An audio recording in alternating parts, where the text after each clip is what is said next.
Collected Works of Mahatma Gandhi Volume 78, February 23, 1940, July 15, 1940. 1. Letter to Amrit Kaur Lakhanda February 23, 1940. My dear idiot, though we have hostile slogans, on the whole, things have gone smooth. One never knows when they may grow worse. The atmosphere is undoubtedly bad. The weather is superb. I am keeping excellent and have regular hours. The BP is under control. Radical changes have been made in the working and composition of the Sanj too. This you will have already seen. We are leaving here on Sunday and leaving Calcutta on Tuesday for Patna 3. No more today. Mountain of work awaiting me. Your reports about the family there are encouraging. Poonam Chandranka foretold me he was going to correspond directly with Balkrishna about Chhindwara. Evidently he has done nothing. This is unfortunate. Love to all. BAPU from the original, CW. 3962.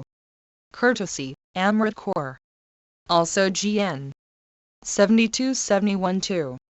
Letter to Sushila Nayar February 23, 1940. CHI. Sushila, there is no news from you. How is Parachur Shastri? I have written to Byaniji at Kindwada. I hope Balkrishna and Kanverji are able to bear the heat. I am keeping perfectly good health. Blessings from BAPU from the Hindi original, PRLO papers. Nehru Memorial Museum and Library.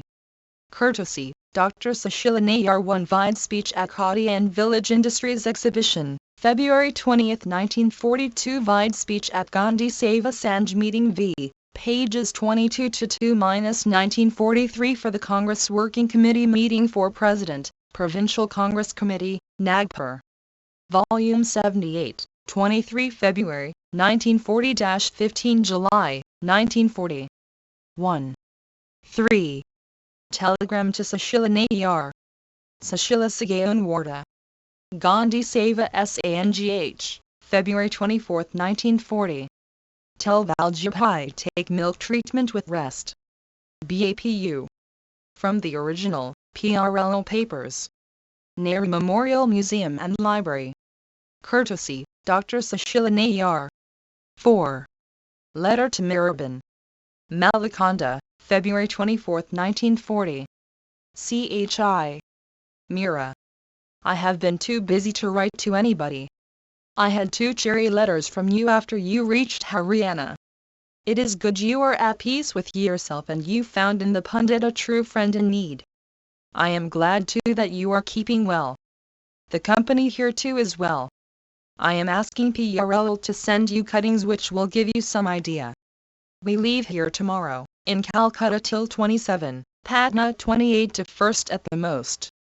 Then Warda, leaving W on 9th for Ramgarh 1. Prithvi Singh is here. He is going to Ramgarh in advance. He is taking Anand, the Japanese monk, with him. Love. P.S. BAPU. Love to Panditji. From the original, CW. 6450. Courtesy, Mirabin. Also GN. 10,045. 1 for the Congress session. 2. The Collected Works of Mahatma Gandhi. 5. Talk with Workers 1. Malakanda, February 24, 1940. 2. All incompatible mixtures are bound to explode. 3. You must resolve to act on the square, and whilst you should be prepared to compromise on non-essentials, you should never be in the uncomfortable position of having to compromise truth. You should retire from all such positions. That is the essence of compromise. Let service without near or distant objective be your motto. You are surrounded by poverty on all sides. Serve those that are afflicted, whether they are Muslims, Namasudras or others. Satyagraha transcends parties and divisions of class and creed. It should permeate the whole of our being in society. There is no question before you of enlisting members for the Congress. Give up all thought of gaining members for the sake of swelling your register. That is power politics. I would rather have no register than blacken it with bogus members. If you will thus become silent workers, even one of you will lead the Congress in the province without being in it.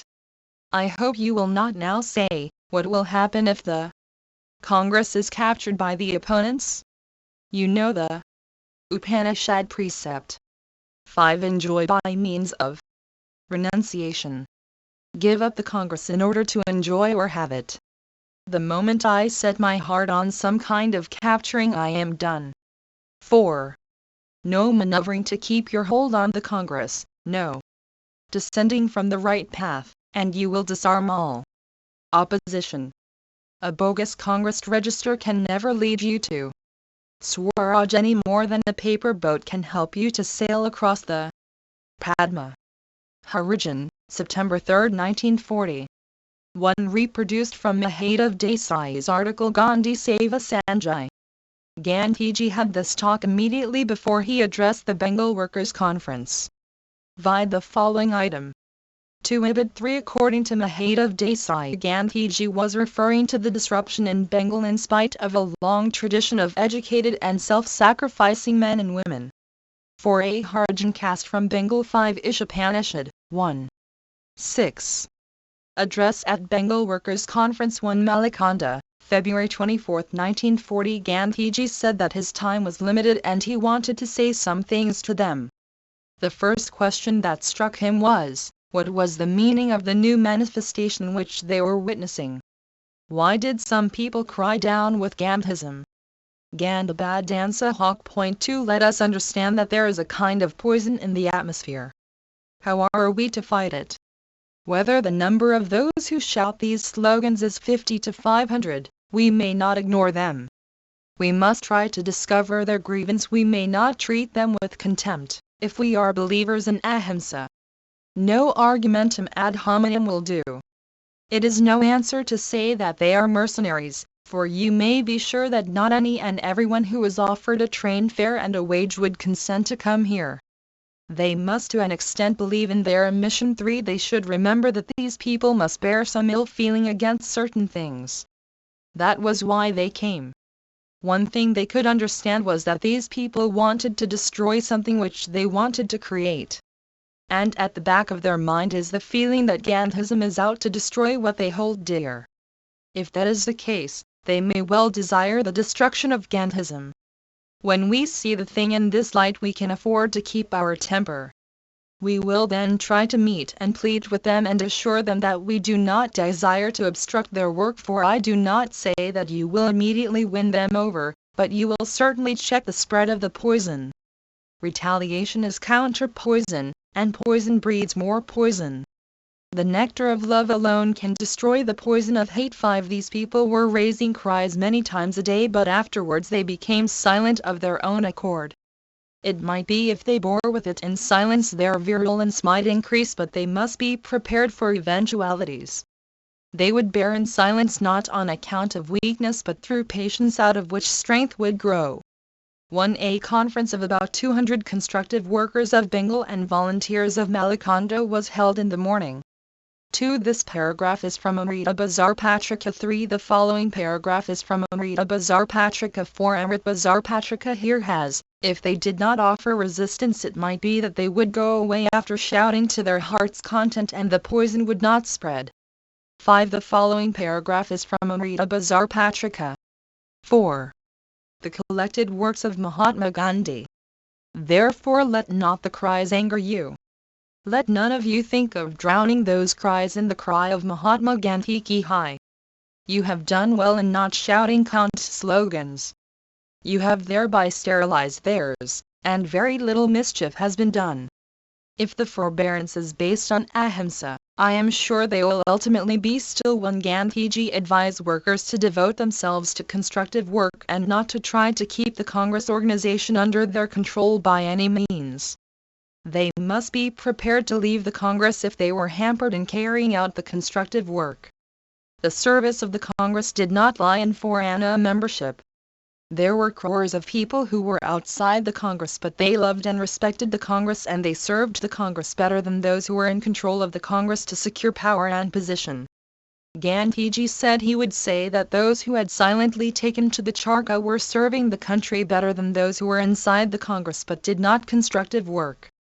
Therefore I have told you that he who takes up the charkha with the knowledge of its implications serves the Congress cause better than congressmen too. He was glad to know that the constructive workers of Bengal had resolved to spin no less than 60,000 yards annually. If they regularly spun for half an hour daily, it would not be difficult to spin 1,00,000 yards annually. It was no big thing, but out of consideration of self-interest they should do it. The cost of weaving was not much. If they spun, they would serve the country. It was better that they took a vow that would give them strength and determination to perform work regularly. If, however, there is the slightest hesitance on your part, I would ask you not to take the pledge but try to do your quota without taking it. 3. Though spinning might seem monotonous, Gandhi said that he called charkha Daridranarayana Annapurna. If 500 or 1,000 people took the vow of doing constructive work, that would provide money for poor weavers. That was why he called the charkha Annapurna. There is, however, a flaw in self-spinning to which I should like to draw your attention. You will of course spin to make your own cloth, but you will to that extent deprive the poor spinners, for the will is meant for them. But though there is this flaw in it, I am asking one. The following paragraph is from Amrita Bazar Patrika 2 Ibid 3 Ibid 4. Amrita Bazar Patrika here reports, he conceded there was some truth the argument that to the extent they used khadi they deprived the mill workers of their bread. VOL 78, 23 February, 1940-15 July, 1940. 5. You all to spin in order to universalize spinning. 1. If they used khadi not only for wearing but also for other household purposes, that would consume more khadi and give more bread to the poor people. Those of you who are too poor to purchase khadi will of course card and spin for yourselves. But such of you as can afford to buy your khadi will send the 60,000 yards to the Spinners Association, which will thus be able to reduce the price of khadi in its stock by adding to it the gift of your yarn too.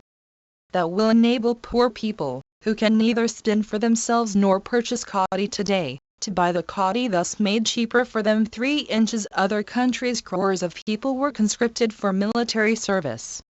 1 hour's spinning for service to the nation by all was conscription which he wanted his countrymen to impose on themselves.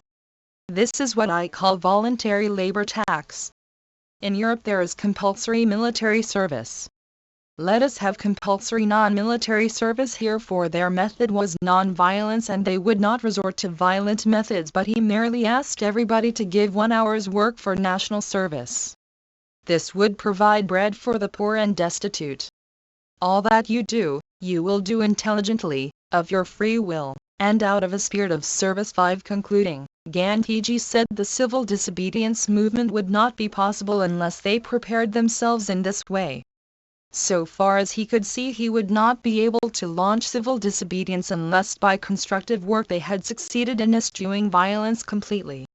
Along with khadi are the other cottage industries, Harijan service, and other items of constructive work, which, if solidly done, will create the strength that political work, so-called, cannot.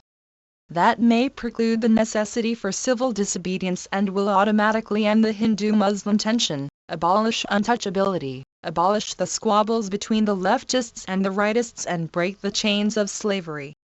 This to my mind is Rashtradharma 6 par excellence. Harijan, September 3, 1940, and Amrita Bazar Patrika, February 25, 1940. 1. The following paragraph is from Amrita Bazar Patrika 2 Ibid 3 Ibid 4 Ibid 5 Ibid 6. Duty towards nation. 6. The collected works of Mahatma Gandhi. 7. Address to Bengal women workers. Malakanda, February 24, 1940. Politics means not merely to sit on the Congress executive.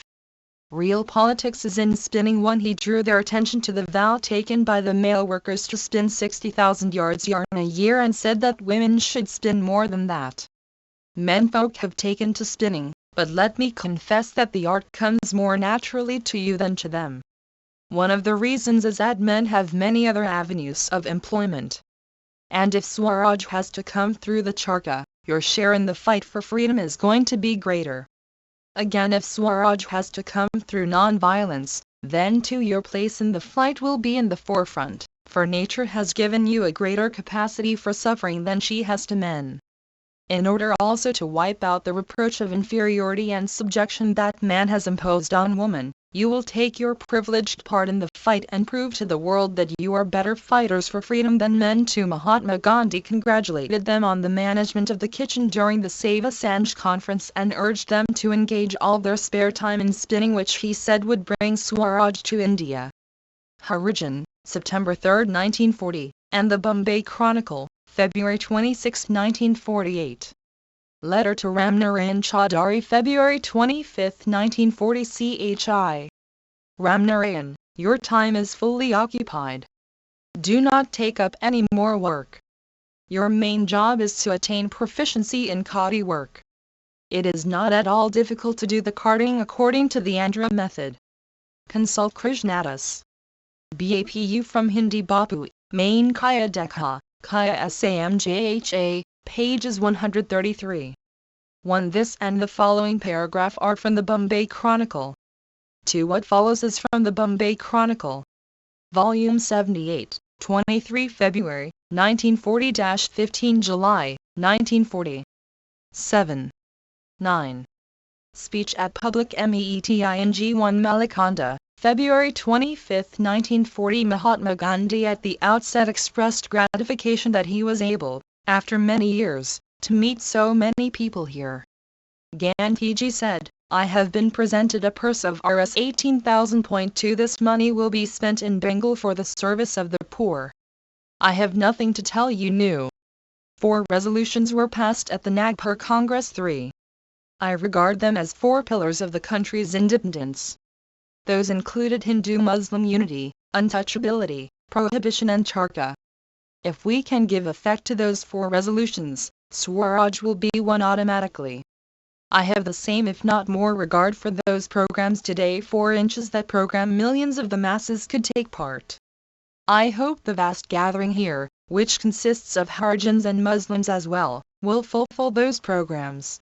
The program of charka can be taken up by everyone, including the old and the young. It is a matter of regret that the charka has not yet been taken up by all.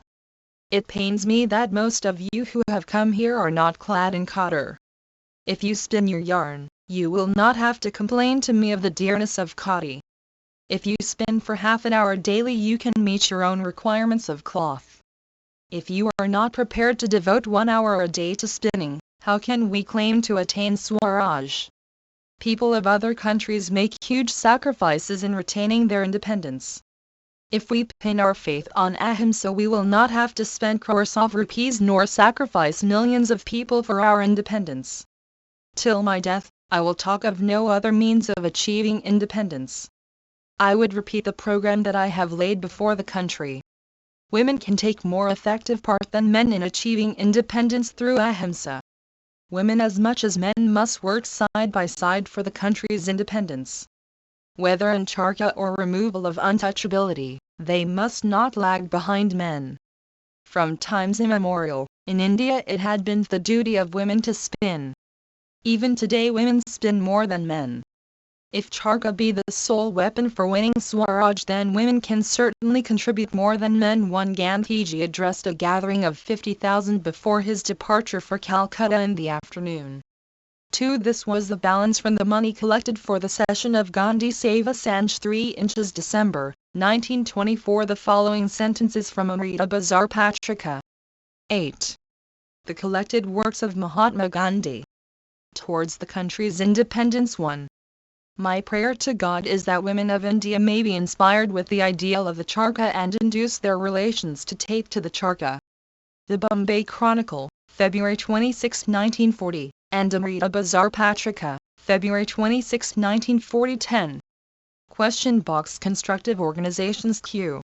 Since you have excluded politics from the Gandhi Seva Sanj, to what do you say of the Harijan Sevak Sanj? Should they fly the national flag on their various institutions? I have no hesitation in saying that all the constructive organizations should eschew politics as we at present know it. It may sound strange, but it is true that the more these organizations devote themselves exclusively to their own particular missions, the more they will flourish and more they will serve the national cause. It should be enough that these organizations are mostly manned by congressmen or congress-minded men. But they are and should be untouched by party politics. They would and ought to welcome the cooperation of all parties. They provide a non-political meeting ground for persons representing diverse schools of political opinion. When party politics separate us from one another even in non-controversial matters, it is a sure sign that something is wrong in the state of Denmark. It is a sure sign of intolerance. It follows from what I have said that these constructive institutions ought not to fly the national flag, especially so when it has become a cause of quarrel between Muslims and Hindus. Calcutta, February 26, 1940. Origin, February 3, 1940. 11. What I saw in Santiniketan. A visit to Santiniketan was a pilgrimage for me.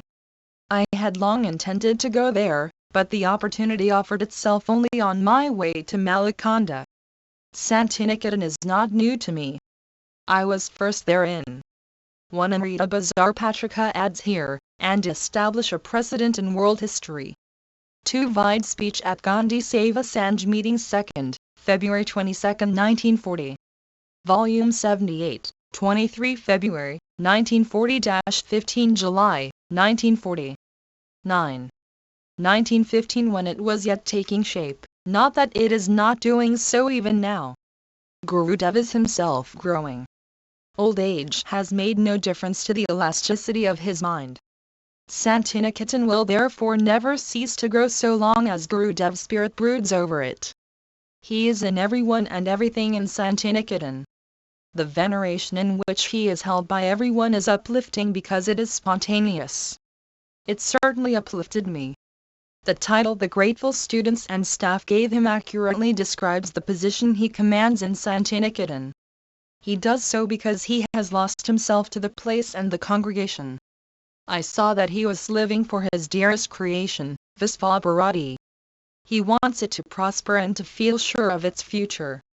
He had a long talk about it with me, but that was not enough for him, and so as we parted he put into my hands the following precious letter, Dear Mahatmaji. You have just had a bird's eye view this morning of our Visva Bharati Center of activities. I do not know what estimate you have formed of its merit. You know that though this institution is national in its immediate aspect, it is international in its spirit, offering according to the best of its means India's hospitality of culture to the rest of the world. At one of its critical moments you have saved it from an utter breakdown, and helped it to its legs. We are ever thankful to you for this act of friendliness. And, now, before you take your leave of Santiniketan, I make my fervent appeal to you. Accept this institution under your protection, giving it an assurance of permanence if you consider it to be a national asset. Visva Bharati is like a vessel which is carrying the cargo of my life's best treasure, and I hope it may claim special care from my countrymen for its preservation. With love. Rabindranath Tagore. Who am I to take the institution under my protection? It carries God's protection because it is the creation of an earnest soul. It is not a show thing. Gurudev himself is international because he is truly national. Therefore all his creation is international, and Visva Bharati is the best of all. I have no doubt whatsoever that Gurudev deserves to be relieved of all anxiety about its future so far as the financial part is. 1 Vide letter to Rabindranath Tagore, March 27, 1936. 10. The collected works of Mahatma Gandhi. Concerned. In my reply 1 to his touching appeal, I have promised all the assistance I am capable of rendering. This note is the beginning of the effort. Calcutta, February 26, 1940. Origin, February 3, 1940. 12. My advice to Nokali Hindus. Manoranjan Babu and other friends from Nokali came to see me during my stay in Malakanda about the difficulties of the Hindus in their locality. Manoranjan Babu has been in correspondence with me in the matter for some time. I have not examined the grievances. I had neither the time nor the wish to do so. that is the special province of the Provincial Congress Committee, and finally the central body. But I had no difficulty in giving general advice. Their case is more or less like the sucker case too. There is a great difference in degree. But I feel sure that no popularly elected government can successfully cope with widespread Gundism as it is alleged to be in no collie. It is essentially a case of self-defense. Self-respect and honor cannot be protected by others. They are for each individual himself or herself to guard. Governments can at best punish offenders after the offense has been committed. They cannot assure prevention except in so far as punishment acts as a deterrent. Self-defense can be violent or non-violent. I have always advised and insisted on non-violent defense. But I recognize that it has to be learned like violent defense. It requires a different training from that which is required for violent defense. Therefore, if the capacity for non-violent self-defense is lacking, there need be no hesitation in using violent means. But Manoranjan Babu, being an old congressman, said, "You say I cannot retaliate even in self-defense?" "That is certainly my view," I replied. There was, however, a resolution passed by the Gaya Congress 3 that the use of force in self-defense was permissible to congressmen. I have never justified the resolution. Non-violence becomes meaningless if violence is permitted for self-defense. What is it but self-defense and national resistance against an aggressor nation? I would therefore advise secession from the Congress, if you contemplate the use of force in defending yourselves in the circumstances described by you. "But," said Manoranjan Babu, "supposing I adopt the Gaya resolution, would I be accused of communalism if I defended the one vide, what I saw in Santiniketan, February 3, 1942 vide Sin tragedy June 1, 1943 in 1922. Volume 78, 23 February, 1940-15 July, 1940. 11. Aggrieved Hindu? Certainly not, I replied.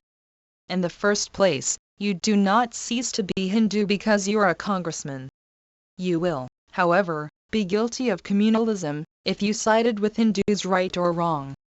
In the case in point you will defend Hindus not because they are Hindus but because they are afflicted. I would expect you to defend Muslims if you found them molested by Hindus. A congressman recognizes or should recognize no communal distinction. The interviewers then discussed the Congress dissensions and told me that many Hindus despairing of Congress aid had joined the Hindu Mahasabha, and asked whether they could do likewise. I told them that in theory I could see no objection. Whether the local circumstances justified the step or not I could not judge. But if I was a congressman and found that as such I could not act effectively, I should not hesitate to join an organization which could render effective assistance. I added, however, that no responsible congressman could hold office in a Congress organization and yet be a member of the Hindu Mahasabha, which is frankly a communal organization. The whole question bristles with difficulties. The occasion demands calmness, truthfulness and boldness. Communalism is bound to win, if the Congress cannot become effectively non-violent. It will itself become communal in action if it plays with non-violence. For the majority of congressmen who are Hindus are bound to drift into violence, if they do not know the effective use of non-violence. I am quite clear in my mind that the Congress can remain non-communal only if it becomes truly non-violent in all matters. It cannot be non-violent only towards the rulers and violent towards others. That way lie disgrace and disaster. Calcutta, February 26, 1940. Harijan, February 3, 1940. 13.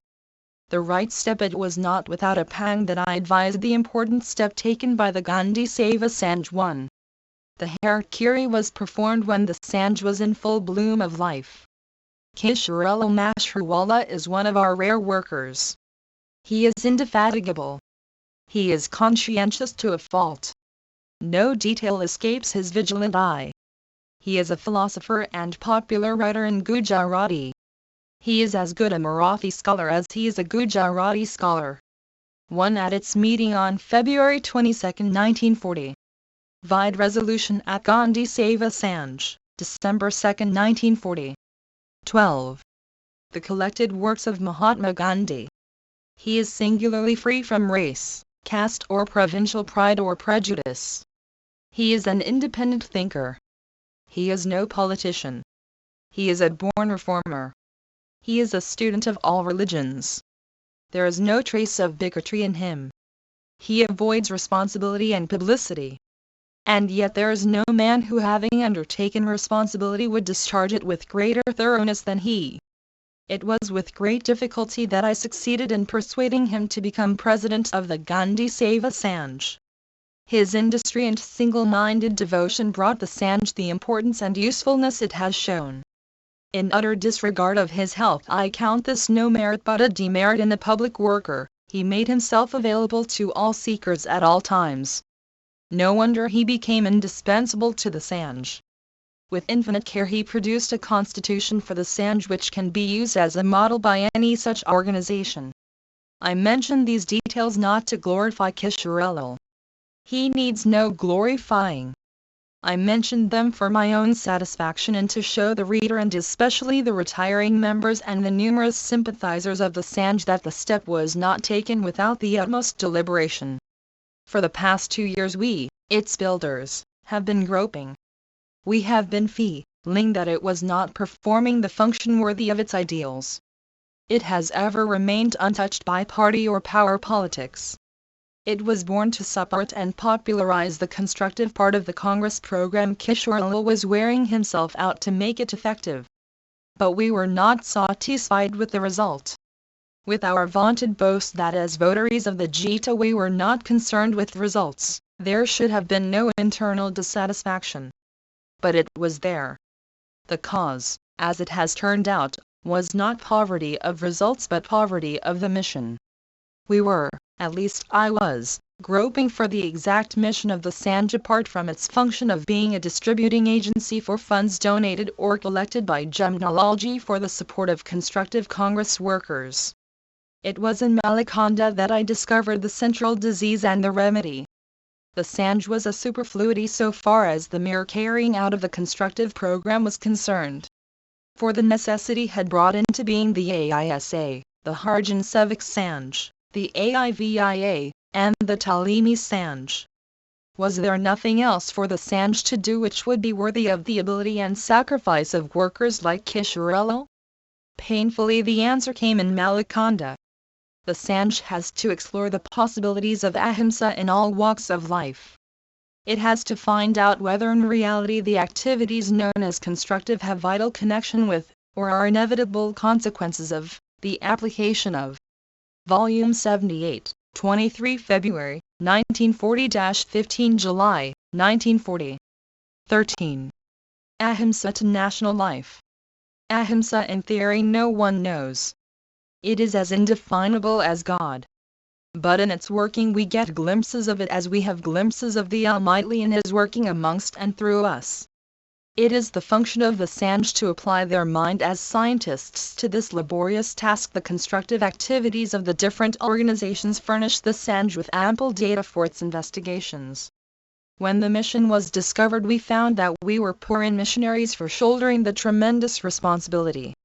It is good that the discovery has been made. Without the past 5 years' incessant labor it might not have been made.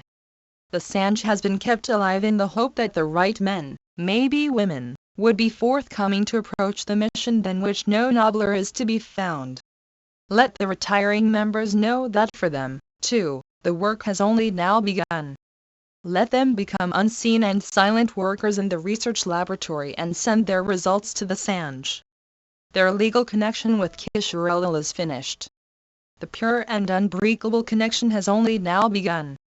In the new president the Sanj has an equally well-trained and equally conscientious worker. Jajaji is no philosopher, he is no writer. But he is more practical. He has been in charge of the Maharashtra branch of the AISA. His labors have made of it the success it is. The reconstruction is a right step. It must bear the right fruit. Calcutta, February 26, 1940. Harijan, February 3, 1940. 14. Letter to Amrit Kaur, Calcutta, February 26, 1940. My dear idiot, I have not been quite as forgetful of you as you think. I wrote a letter at Santiniketan, one which PRL forgot to post till we reached Malikonda. I wrote another at Malikonda Point 2, but I have wanted to write every day. The thing has been impossible. Mira has been writing. She is better. P is still on the brain. Her address is Care Pundit Jagat Ram, Haryana. She has been moving about under his directions. Charlie is better. I have not seen him yet. I shall tomorrow. Bow and Vide letter to Amrit Kaur, February 18, 1942. Vide letter to Amrit Kaur, 23-1940. 14. The collected works of Mahatma Gandhi. Is laid up. Fever and severe cough. I shall have to leave her here. You will tell Sushila. Love. BAPU from the original, CW.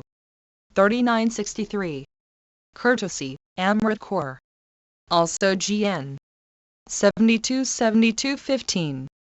Message to people of Manipur 1 before February 27, 1940. 2. Gandhiji sympathized with the plight of the people of Manipur, and expressed the opinion that they were justified in agitating for amelioration of their grievances. Gandhiji, however, wanted them to realize his inability to render them any help except his moral support, and advised them to keep absolutely peaceful and non-violent in their agitation. The Bombay Chronicle, February 29, 1940. 16. Letter to Kanu Gandhi, February 27, 1940. CHI. Kaneo, if you are insisting that you will eat bread in the morning only on condition that others also get it, you should give up such fussing. You need bread, others do not. Everyone may eat what he needs. If you have still any doubt, ask me. BAPU from a microfilm of the Gujarati, MMU/II-17. Farewell message to the ENGAL3 Calcutta, February 27, 1940. I give brilliant good wishes to Bengal from the bottom of my heart, because I consider myself as good a Bengali as I am a Gujarati. Amrita Bazar Patrika, February 28, 1941. This was sent through Lalit Madhab Sharma and another leader of Manipur to the report as Dateline Guwahati, February 27, 1940. 3. Gandhiji gave this to the pressed reporters before his departure for Patna. Volume 78, 23 February, 1940-15 July, 1940. 15. 18. Letter to Abdul Majid Khan, February 1940. 1. Since you have the support of all the eminent congressmen, if you are defeated it will be because the majority of graduate voters are not Congress-minded. 2. It will also show that in your province at least the Congress hold of the educated men is not as great as it should be. I hope you will win. M.K. Gandhi from a copy, PRL Papers. Nehru Memorial Museum and Library. Courtesy, Beladevi Nayar and Dr. Sushila Nayar. 19. Statement to the PRESS3 Calcutta, March 2, 1940. The question has come from London whether the Congress has closed the door to negotiation and compromise.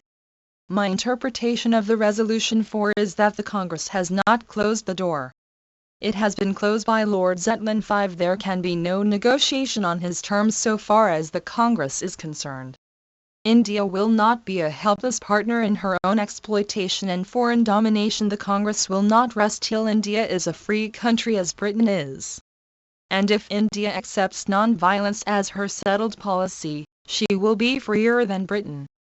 Britain, which has ruled the waves, is in danger of losing her liberty. I have prescribed a remedy which is foolproof. Whether the Congress will be instrumental in gaining India's freedom or not is a different question. The resolution states in unequivocal terms that the Congress will enter into no compromise that gives India less. The other thing that the Congress has made clear is that the British aim being known to be no other than the consolidation of the British Empire, the India that is influenced by the Congress can be no party to the war. In other words, the Congress cannot give Britain its moral support. The third thing the resolution makes clear is that the fight, 1 as supplied in the source, 2 the addressee was a candidate for the Punjab University Fellowship elections. 3. This appeared in Harajan under the title, What Resolution Means. 4. Vide Appendix Resolution at Gandhi Save Assange, December 2, 1945. Vide Is It War? February 17, 1940. Statement to the Press, February 14, 1940. And Another Englishman's Letter, March 16, 1940. 16. The collected works of Mahatma Gandhi, whenever it comes, will be strictly non-violent and, therefore, under severe discipline. The choice will be Britain's, not that of the Congress, whether India is once more to be a prison house for those who will rather be prisoners and even go through greater sufferings than be helpless witnesses of their country's continuous subordination to Great Britain or any other power. Calcutta, March 2, 1940. Harijan, September 3, 1940, and Amrita Bazar Patrika, March 3, 1940. 20. When the British WITHDRAW won, unless you adopt an all-party form of government, you are paving the way towards sowing Hindu-Muslim conflict after the British protection is withdrawn. It was not non-violence but your tremendous magnetism plus the backing of British bayonet that kept the Congress in power. Try non-violence without the latter for 2 or 3 months, and the truth of the above will be realized. Thus writes an esteemed correspondent. I have no difficulty in endorsing the remark that it was the British bayonet that kept the Congress ministries in power. My magnetism may have had something to do with the victory at the polls, but it proved utterly useless to keep the ministries in power. The sustaining force was the British bayonet. This only shows that the people at large have not yet imbibed the lesson of non-violence. The remedy is not an all-party government. Such will be no government of the people, for the people. It will be the government of a caucus for its own ends. The caucus will have no smoother sailing than the Congress ministries had. It will also have to rely upon the British bayonet. There can be no manly peace in the land unless the British bayonet is withdrawn. The risk of riots has to be run. Non-violence will be born out of such risks, if at all it is to be part of national life. It is daily becoming crystal clear that real unity will not come so long as the British bayonet crushes the free spirit of the people. The peace it imposes is the peace of the grave. I feel that riots will be a welcome relief, if that is the price we have to pay for freedom. For out of them I can conceive the possibility of peace coming, not out of the present unreality. The way out of riots on the one hand and British bayonets on the other is frank acceptance of non-violence. To this my life is dedicated and my faith in its one. This appeared under Notes. Volume 78, 23 February, 1940-15 July, 1940. 17. Possibility and efficacy will survive the dissolution of my body. On the train to Warda, March 3, 1940. Harijan, September 3, 1940. 21. Letter to Premji Ramdas. CHI. PREMI, 1. On the train to Warda, March 3, 1940. You have given me news regularly. I wonder if you are still there. I hope the progress continues. Love to you all. Shri Premibin CO Dr. C.S. Sahani Kandwa. BAPU. From the original, CW 11049. Courtesy, Arjun G. Ramdas. 22. Letter to Nirmala Gandhi on the train, March 3, 1940. CHI. Nirmu, I have your letter. You will have the other news from the letter to Ra Mdas. The train has stopped as if for you. Kanam will not surrender to force. Let us be satisfied by getting him to do as much as is possible by love. He certainly will progress. Blessings from BAPU from the Gujarati original, Nirmala Gandhi Papers. Courtesy, Nehru Memorial Museum and Library.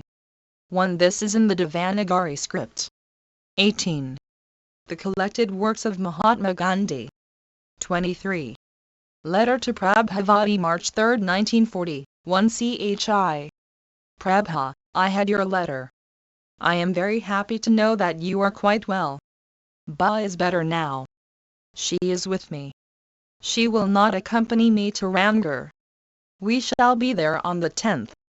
Blessings from BAPU from a photostat of the Gujarati, GN 3537. 24. A very useful publication. Shri Satish Chandra Das Gupta of Kadi Pradeshan has just published a volume called Home and Village. Dr. Price, RS5 cloth bound, RS6 leather bound. It contains 1,384 pages, has 18 chapters on the human body, care of systems, nutrition, hygiene and sanitation, nursing, accidents, home treatment, cheap remedies, diseases of the various organs, care of pregnant mother and child, infections and constitutional diseases as well as those relating specially to women. Particular contents are exhaustive, and it has a copious index at the end covering 32 pages. There are 219 instructive illustrations. It was during my second imprisonment here that I wrote and asked medical friends to give me a book after the style of the excellent publication Moore's Family Medicine.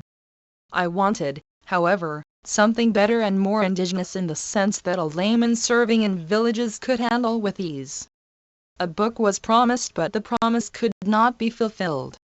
Satish Babu came to the rescue and with his amazing industry has produced a book which should meet my requirements. As he says in his introduction, he would not publish it till I had read it through and certified it as satisfactory. He supplied me with the chapters as they were getting ready. Then when he had finished the whole volume he bound it and sent it to me. I carried it with me for 1 year or longer but could never get the time required. In despair I wrote to Satish Babu to publish the book as it was. He was quite content to leave the work unpublished, but I could not think of one from the GN Register. Volume 78, 23 February, 1940-15 July, 1940. 19.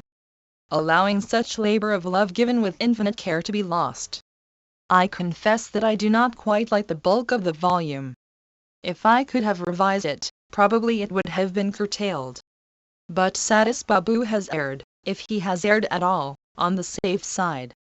I hope that every village worker knowing English will make it a point to possess a copy which can be had from the Kadi Pradeshan, 15 College Square, Calcutta. Sevagram, March 4, 1940. Harijan, March 23, 1940. 25. Letter to Balkrishna Bhave after 12:00 a.m., March 5, 1940. Chi. Balkrishna. I have got up to write to Vinoba. I am, therefore, writing to you also. I have written to Vinoba about the Gandhi Seva Sanj. The answer to your question is as follows: no general rule can be laid down regarding discharges. If the nerves have become weak, discharges would occur even when no desire was felt. This would be a condition of extreme weakness. If discharges are the result of physical urge, they must be conquered. In either case, however, we have no option but to endure them. It is but obvious that the fewer the discharges the better for the person. To the question how many may be considered safe, there can be no reply. Some may be debilitated even by one. Some feel no visible effect even if they get one every week. I would, therefore, advise you not to worry about their number but go on, patiently and with faith, taking measures to control them. Action alone is thy province, never the fruits thereof. One applies completely in this case, too. Blessings from P.S. BAPU. I cannot conceive of any circumstances in which you may be justified in retiring to the Himalayas. For the present, at any rate, there is no question of your going to jail. I have not as yet thought over the subject from all points of view. BAPU. From Gujarati, C.W. 805. Courtesy, Balkrishna Bhave. 1 Bhagavad Gita, 2nd 47. 20. The collected works of Mahatma Gandhi. 26. Question box: is it voluntary? Q. The local officials have been collecting money from the people in aid of the war fund. But the way in which they have been raising money, though it is supposed to be voluntary giving, seems to be practical coercion. They arranged for a drama, but under instructions from the officials, the village teachers, some of whom get about 12 or 15 rupees per month, the village munsif, bazaar keepers, all had to buy tickets varying in price from 1 to 15 rupees each. A petty shopkeeper whose income is only about Rs 15 had to pay Rs 5 for a ticket, though the man never attended the drama. He told me he paid the money because the local sub-collector, Tehsildar, circle inspector of police were all there in person to collect the money. I am told Rs 3,500 were raised in one night in my village. Will you advise us what to do? If what you say is true, it is naked coercion. There is nothing voluntary in the people's action. I can only hope that the higher authorities do not know anything about such high-handed procedure. Your duty is clear. You must tell the people that they ought not to submit to coercion.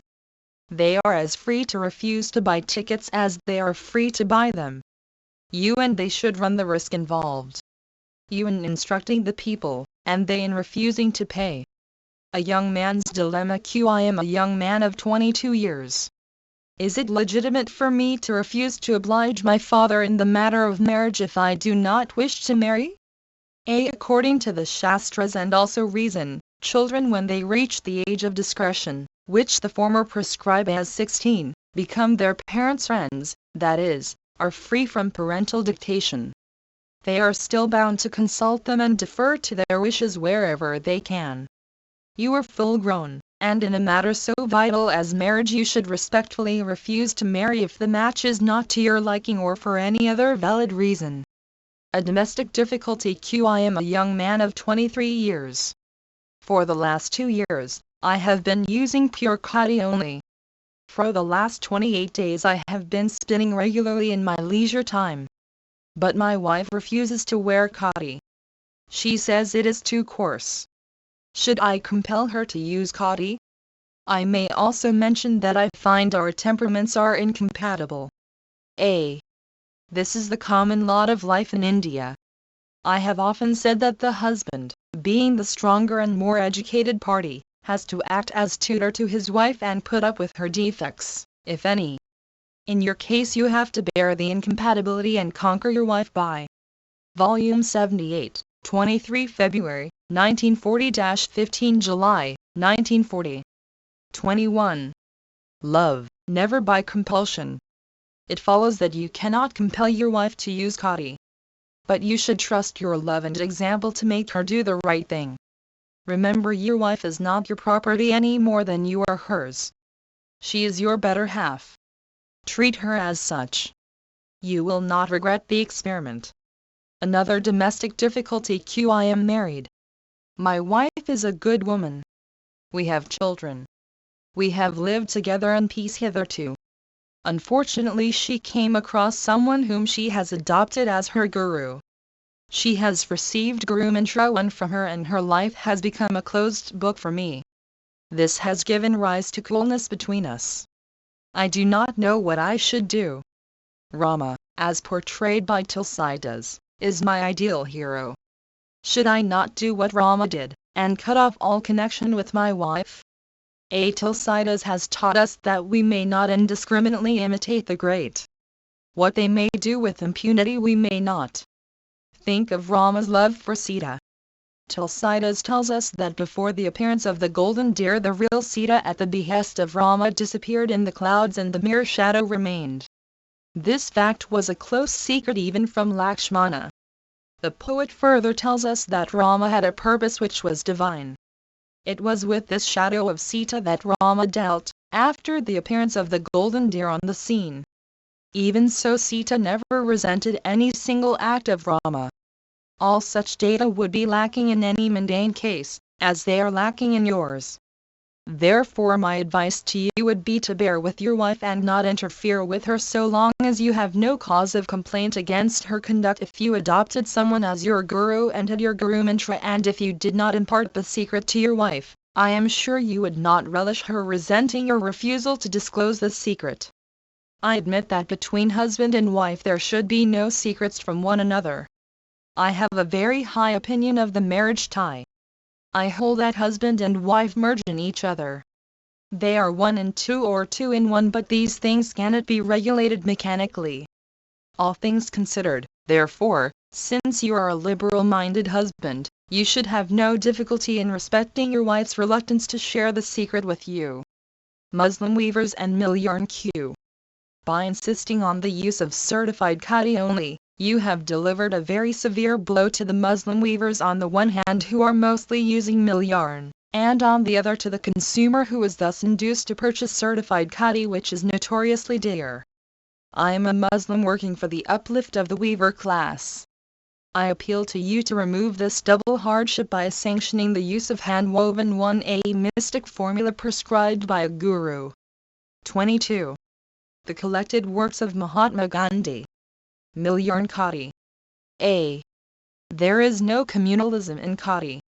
The AISA has thousands of Muslim spinners and hundreds of Muslim weavers on its books. Khadi has as yet made little impression upon mill yarn weavers. What it has done is to provide occupation to those Hindu and Muslim weavers who were thrown out of employment by mill competition. Those weavers who do not take to weaving hand-spun are cutting their own throats, because the natural consequence of the spread of mills will be the destruction of weavers as it has been that of hand spinners. The handloom weavers who have held their own are pattern weavers. If khadi became universal, Muslim and other weavers who are today weaving mill yarn would, as a matter of course, take to weaving hand-spun. Thus there is no case of khadi ever hitting a single weaver. In fact, it is his sole protection. A ticklish question Q. I am a Hindu student. I have been great friends with a Muslim, but we have fallen out over the question of idol worship. I find solace in idol worship, but I cannot give an answer to my Muslim friend in terms of what may be called convincing. Will you say something on idol worship in Harjan? A. My sympathies are both with you and your Muslim friend. I suggest your reading my writings on the question in Young India, and, if you feel at all satisfied, let your Muslim friend read them, too. If your friend has real love for you, he will conquer his prejudice against idol worship. A friendship which exacts oneness of opinion and conduct is not worth much. Friends have to tolerate one another's ways of life and thought, even though they may be different, except where the difference is fundamental. Maybe your friend has come to think that it is sinful to associate with you as you are an idolater. Idolatry is bad, not so idol worship. An idolater makes a fetish of his idol. An idol worshipper sees God even in a stone and therefore takes the help of an idol to establish his union with God. Every Hindu child knows that the stone in the famous temple in Benares is not Kashi Vishwanath. But he believes that the Lord of the universe does reside specially in that stone. This play of the imagination is permissible and healthy. Every edition of the Gita on a bookstall has not that sanctity which I ascribe to my own copy. Logic tells me there is no more sanctity in my copy than in any other. The sanctity is in my imagination. But that imagination brings about marvelous concrete results. It changes men's lives. I am of opinion that, whether we admit Volume 78, 23 February, 1940-15 July, 1940. 23. It or not, we are all idol worshippers or idolaters, if the distinction I have drawn is not allowed. A book, a building, a picture, a carving are surely all images in which God does reside, but they are not God. He who says they are heirs. Educated unemployment Q. The problem of unemployment among the educated is assuming alarming proportions. You of course condemn higher education, but those of us who have been to the university realize that we do develop mentally there. Why should you discourage anyone from learning? Would not a better solution be for unemployed graduates to go in for mass education and let the villagers give them food in return? And could not provincial governments come to their aid and help them with some money and clothing? I am not against higher education. But I am against only a few lakhs of boys and girls receiving it at the expense of the poor taxpayer. Moreover, I am against the type of higher education that is given. It is much cry and little wool. The whole system of higher education, and for that matter all education, needs radical overhauling. But your difficulty is about unemployment. In this you have my sympathy and cooperation. On the principle that every laborer is worthy of his hire, every graduate who goes to a village to serve it is entitled to be housed, fed and clothed by the villagers. And they do it too. But they will not when the graduate lives like Sahib Log and costs them 10 times as much as they can afford. His life must accord as nearly as possible with that of the villagers, and his mission must find appreciation among them. Sevagram, March 5, 1940. Harijan, September 3, 1940. 27. Sagaon becomes SCVAGRAM1. There is Sagaon near Warda where I am trying to be a villager. And there is Shigaon, a station on the main line about 132 miles west of Warda. The result was that many letters and wires meant for Sagaon, Warda, went to the Shigaon station. In order to avoid this confusion, an application was sent to the authorities on behalf of the villagers to change the name of Sagaon to Sevagram. It is a name with a meaning. It means a village dedicated to service. The villagers who signed the application did so fully knowing what they were doing. 1. This appeared under Notes. 24. The collected works of Mahatma Gandhi.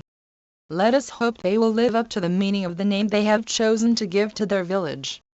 Correspondents will please bear the change in mind. Sevagram, March 5, 1940. Harijan, September 3, 1940. 28. When? Everybody is asking me not whether but when I am to call the country to civil disobedience. Some of my questioners are the most sober among co-workers. To them the Patna Resolution 1 has no other meaning than that the struggle's coming is a question of days. It is proof that the country, or that part of it that has hitherto taken part in the struggle for freedom, is tired of waiting in suspense. It is heartening to think that there are in the country so many persons who count no sacrifice too dear for gaining independence. While, therefore, I admire the zeal of my questioners, I must warn them against being impatient. There is nothing in the resolution to warrant the belief that the atmosphere is suitable for declaring civil disobedience. It will be suicidal to declare it when there is so much indiscipline and violence within the Congress itself. Congressmen will make a serious mistake if they do not give full weight to my words. I cannot, will not, start mass civil disobedience so long as I am not convinced that there is enough discipline and enough non-violence in Congress ranks the apathy about the constructive program, that is, spinning and sales of coffee, I take to be positive signs of unbelief. Battle through such instruments is foredoomed to failure. Such persons should know that I am not their man. If there is no hope of attaining the necessary measure of discipline and non-violence, it would be better to let me retire from leadership. Let it be clearly understood that I cannot be hustled into precipitating the struggle. They are grievously who think that I can ever declare civil disobedience, having been driven thereto by the so-called leftists. I make no such distinction between rightists and leftists. Both are my co-workers and friends. He will be a bold man who can with any measure of certainty draw the line of demarcation between leftists and rightists. Congressmen and non-congressmen should also. 1. Vide Appendix 6. Volume 78, 23 February, 1940-15 July, 1940. 25. Know that, even if the whole country were to turn against me, I must, when the time comes, fight single-handed. The others have or may have weapons besides non-violence. I have no choice. Being the author of non-violent technique in the political field, I am bound to fight when I feel the urge from within. It is inherent in the technique that I never know the timetable in advance. The call may come at any time. It need not be described as from God. The inner urge is a current phrase easily understood. Everybody sometimes acts upon the inner urge. Such action need not always be right. But there is no other explanation possible for certain actions. The thought often comes to me that it would be a good thing if the Congress could forget me. I do sometimes feel that with my strange views of life I am a misfit in the Congress. Whatever special qualifications I may possess and for which the Congress and the country may have use, can perhaps be better utilized if I were wholly cut off from the Congress. But I know that this severance cannot be brought about mechanically or violently. It will come in its own time, if it has to come. Only congressmen should know my limitations and should not be surprised or grieved if they find me stiff and unbending. I ask them to believe me when I say that I am incapable of acting without the fulfillment of the conditions laid down for declaring mass civil disobedience. Sevagram, March 5, 1940. Origin, September 3, 1940. 29. Note to MVNAGALINGAM1 Sevagram, March 5, 19402. The body is like a letter on water. M.K. Gandhi from a photostat of the Tamil, G.N. 874. 1. The addressee was then rendering scavenging service at the ashram. 2. The dateline is in Devanagari. 26. The collected works of Mahatma Gandhi. 30. Letter to Manalal and Sushila Gandhi Sevagram, on or after March 5, 1940, 1 CHI. Manalal and Sushila, I have Manalal's letter. Herewith a letter to Mrs. Fagson. I am glad I met her. She is a very good woman. How is West 2 doing? How is Sorabji? Give me all the news from there. Things are going on all right here. Blessings from BAPU from a photostat of the Gujarati, GN. 4873. 31. Telegram to Gujarat Vidyapith. On or before March 6, 1940. 3. Glad Dr. Montessori the Vidyapith will visitors' presence. The Hindu, July 3, 1940. Is Prophet. Visiting by Ahmedabad Hope. The Distinguished. BAPU. 32. Letter to Prabhavati Sevagram, Warda, March 6, 1940. CHI. Prabha, I have your letter. May God grant you enough strength to bear one in the source. The place name Sagaon has been struck off and substituted by Sevagram. This change was notified on March 5, 1940. Vide Sagaon becomes Sevagram to A.H. West, printer of Indian Opinion and a close associate of Gandhiji in South Africa. 3. The report is dateline Ahmedabad, June 3, 1940. Volume 78, 23 February, 1940-15 July, 1940. 27. Your new burden 1. I have no doubt that you will acquit yourself well in the work. Blessings from BAPU from a photostat of the Gujarati, GN. 3538. 33. Letter to C.F. Andrews Sevagram, WARDH March 7, 1940. My dear Charlie, here is a letter from Lillian too. I have sent her a consoling reply. I have your note. You need have no worry about the sisters. I have told you about Kallenbach's money. But you will not use it for any other purpose no matter what requests for aid you might have. I hope you are making steady progress. Love from us all. Mohan from a photostat, GN. 993. 34. Letter to Vijayabanam Pankoli Sevagram, Warda, March 7, 1940. CHI. Vijaya, I have your letter. Did you climb Mount Abu all alone? If you did not feel any after effects, then your health must have greatly improved. Has Nainabai 3 recovered completely? Ba is fully restored. I will most probably leave here on the 13th for Ramgarh. Ba is not going with me. It is good news that both the 1-inch connection with women volunteers for the Congress session at Ramgarh. Vide footnote, January 29, 1942. Addressee's sister 3 Narasimhaprasad Kalidas Bhatt. 28. The collected works of Mahatma Gandhi. Schools 1 are running well. Blessings from BAPU. From a photostat of the Gujarati, GN. 7124. Also CW. 4616. Courtesy, Vijayabanam Pankoli. 35. Ashram Notes Sevagram, March 7, 1940. I hear that many persons who forego a meal do not inform the kitchen, with the result that food is wasted. It is therefore requested that whoever wants to forego a particular meal should notify the kitchen in time. This and such other notes issued from day to day should be displayed on the wall. BAPU from Hindi, CW 4674. 36. Letter to PRL. Sevagram, March 7, 1940. CHI. PRL, I have read your previous letter. My impression was correct. There was nothing in it to which I could object. I do not consider your second letter proper. Sushila is convinced that she is here to provide me medical care. Hence she considers it her duty to be wherever I may be.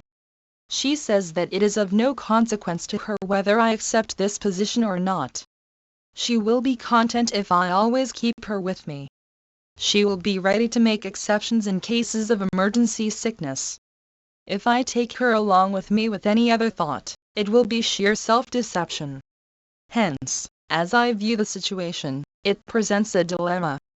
Then, Sushila also says that she does not mind being considered the sixth in the same place as the other five. I would not be inviting any blame if I take it that way, because Sushila is useful to me in many ways other than medical services. But I do not. When the home school of Bhavnagar with which Nainabai was connected and the school at Ambla where Adrasi's husband worked. Volume 78, 23 February, 1940-15 July, 1940. 29. Consider any of the other five indispensable. I can let any of them go whenever I desire. Actually, five are not like that. Just as I can relieve any of the five any time I wish, I can also relieve Sushila. But when I say so, she refuses to believe me because she does not trust me. That is the crux of the matter. The fact remains, however, that one may try to gloss it over with sweet words. How can I overcome this distrust? It is a pitiable situation. Now about you. If I considered you someone separate, I would consider doing something by way of repentance. But that thought is not in my mind any longer. Now you are what Mahadev is. So you must now guide Sushila in a manner you think fit. I am absolutely clear in my mind. Her decision to leave is a great mistake. But what I think is of no consequence. Whatever you two consider as Dharma will be Dharma. Blessings from BAPU from the Gujarati original, PRL papers. Nehru Memorial Museum and Library. Courtesy, Beladevi Nayar and Dr. Sushila Nayar 37. Letter to F. Mary Bar Sevagram, Wardha March 8, 1940 DEAR Mary. Bapu says you must give up spinning on the takli while reading. It is bad for your eyes. And you must concentrate on improving your speed, which is very slow at the moment. Yours, AMRIT from a photostat, GN 6078. Also CW 3408. Courtesy, Amrit Kaur 38. Letter to Vinayak Prasad G. Pandya Sevagram, Wardha, March 8, 1940 BHAI Vinayak Prasad, I could reach your letter only today. If you bear with the opposition and go on doing your work with single-minded devotion, A. 30. The collected works of Mahatma Gandhi. Day will come when the spinning wheel will have become popular. Blessings from Shri Vinayak Prasad G. Pandya Bajvada, Katripol Baroda. BAPU. From a photostat of the Gujarati, GN 1368. 39. Letter to Manalal and Sushila Gandhi Sevagram, Wardha, March 8, 1940 CHI. Manalal and Sushila, I have your letters. Manalal's reproach is justified. I knew about the struggle there. But I did what I could. From here I could not give you any other advice. What could Jawahar have done? I cannot put such a burden on him. I do not regret what I did or the advice I gave. Does not the final decision rest with you there? Med writes and tells me that he wishes to come here and consult me. He's welcome to do so. I gather that in any case he has to come. Ba is better. Whenever she makes the slightest mistake she falls ill. Convarji as well. Valjibhai is leaving today for Bombay and Ahmedabad. Blessings from BAPU from a photostat of the Gujarati, GN. 4909. 40. Letter to Sita Gandhi, March 8, 1940 CHI. SITA 1. I could reply to your letter, only today. You should write in ink. Your English handwriting is beautiful, but your spelling seem very poor. Note a composition but composition, not geography but a geography. 1 Manala Gandhi's daughter. Volume 78, 23 February, 1940-15 July, 1940. 31. 1. Your Gujarati handwriting is hardly legible. I shall wait and see what your reply is like. Blessings from BAPU from a photostat of the Gujarati, GN. 4910. 41. Letter to Rasiklal Savagram, Warda, March 8, 1940 Bhai Rasiklal, I am reaching your letter of February 7, 1940, only today. The celebration is over now. I am watching your work. I am firm in my opinion. Those who will remain steadfast will not only keep their own self-respect but will also uphold the prestige of the people of Limdi too. If Point 3 workers keep themselves out, the number of workers counted by you is good. But strength lies in quality, not in numbers. Blessings from BAPU from a copy of the Gujarati, PRLO papers. Courtesy, PRLO 42. Letter to PRLO March 8, 1940 CHI. PRLO, your letter is painful. It is strange. Maybe we are talking in different languages. No, your very first sentence is not correct. I am totally against Sushila staying with me only as my physician and for my sake.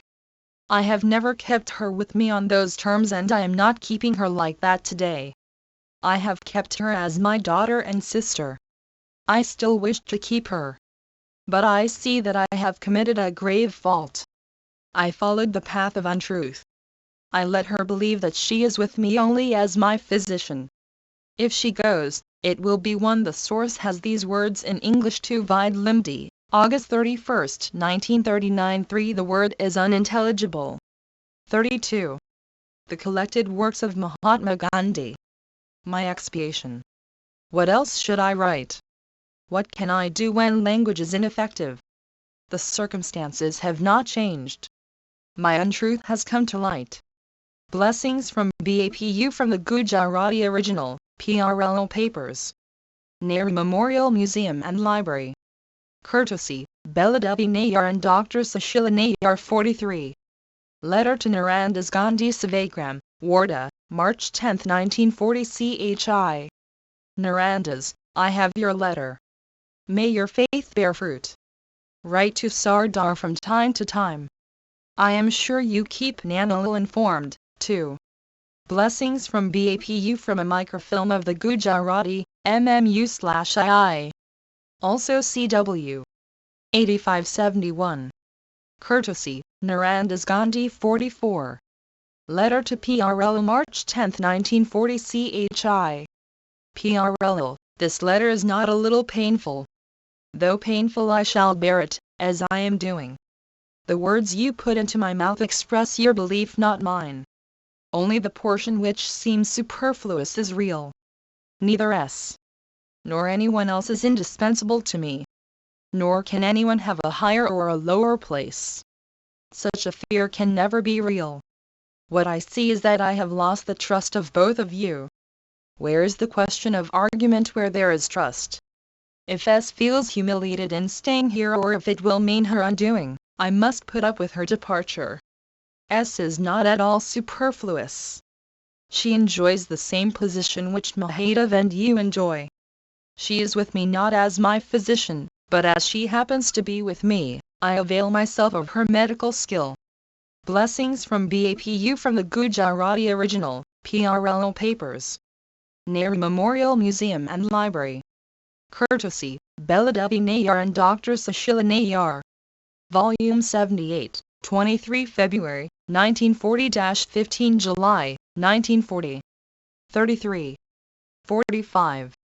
No to Krishnachandra, March 10, 1940. I can judge only when you tell me all that has been done. This much is of course true, that our living here is getting quite luxurious. We should think how far it may be tolerated. BAPU from a photostat of the Hindi, GN 4339. 46. For Englishmen, thus writes a very responsible Englishman to a common friend. The receiver sends it to me for answer, when I have just been reading with very real concern the text of the resolution to which the Working Committee adopted yesterday. I am writing as a very ordinary Englishman who has been interested in India for a good many years. I do not believe that my sympathy with or attitude towards Indian aspirations is in any way peculiar to myself. The views I hold are pretty generally held by a large number of Englishmen. I can speak with some confidence on this point, as I am in fairly close touch with several people who exercise some influence over English opinion and have been working with increasing success to create an atmosphere favorable to granting India's demand for full Dominion status. What are we to make of the committee's latest move, and of what appears to be the rather sudden and drastic change from a demand for Dominion status to one for complete independence? I have far too great a respect for Gandhiji and the other Congress leaders I have met to believe it is either bluff or arises from a hasty resentment at our regrettably unforthcoming attitude during the early negotiations. They ought to know us well enough by now to realize how difficult we find it to do the handsome thing in a handsome way.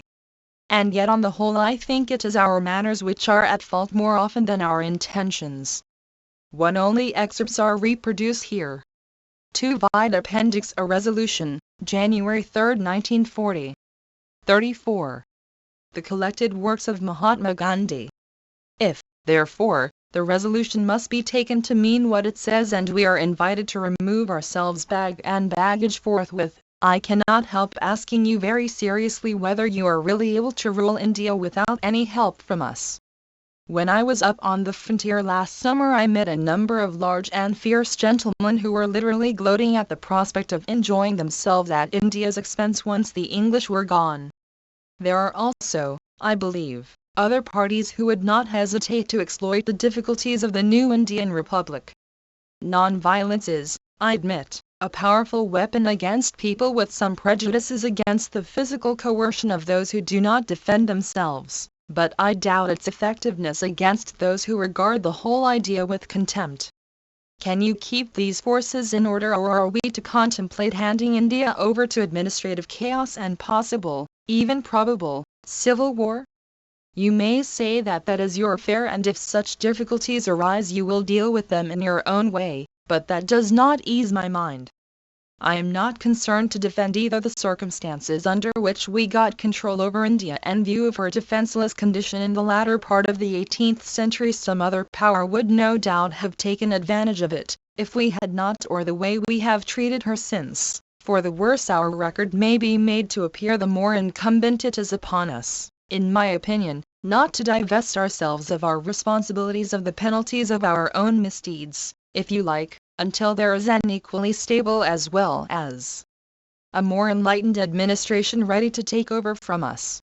I know that if I heard 6 months after we left India that Hindus and Muslims were killing one another in the face of an impotent government, I should not feel without blame, and I am certain that many Indians and other people as well would point to it as the evil legacy of British domination. I cannot therefore persuade myself that we English can fairly leave India until we have put her in a position to stand firmly on her own feet. When that time comes I will go gladly. I believed it was coming soon, but my experience does not suggest that it has arrived yet. As Dominion status seems to me to be a long step towards it, why is it unacceptable? Volume 78, 23 February, 1940-15 July, 1940. 35. I know the East End of London fairly well, and I can assure you that it is the purest nonsense to say that the electors of Silvertown are fighting or voting to bolster up British imperialism. They realize that we are up against evil things, and that life even under the conditions of Dockland is a better thing than it would be under Nazism. They know too, Or if they do not, I am afraid they will know before they are much older, that this is going to be a desperate struggle and that victory, if and when it does come, will have been bought at a terribly high price. How are they going to feel towards those people in India who, by trying to obstruct our war effort at this critical stage, did their best to give that little push to the scales that might well have meant defeat? You may say, what do we owe to England and what do we care whether she is defeated or not? This is the opportunity we have been waiting for and we mean to take it.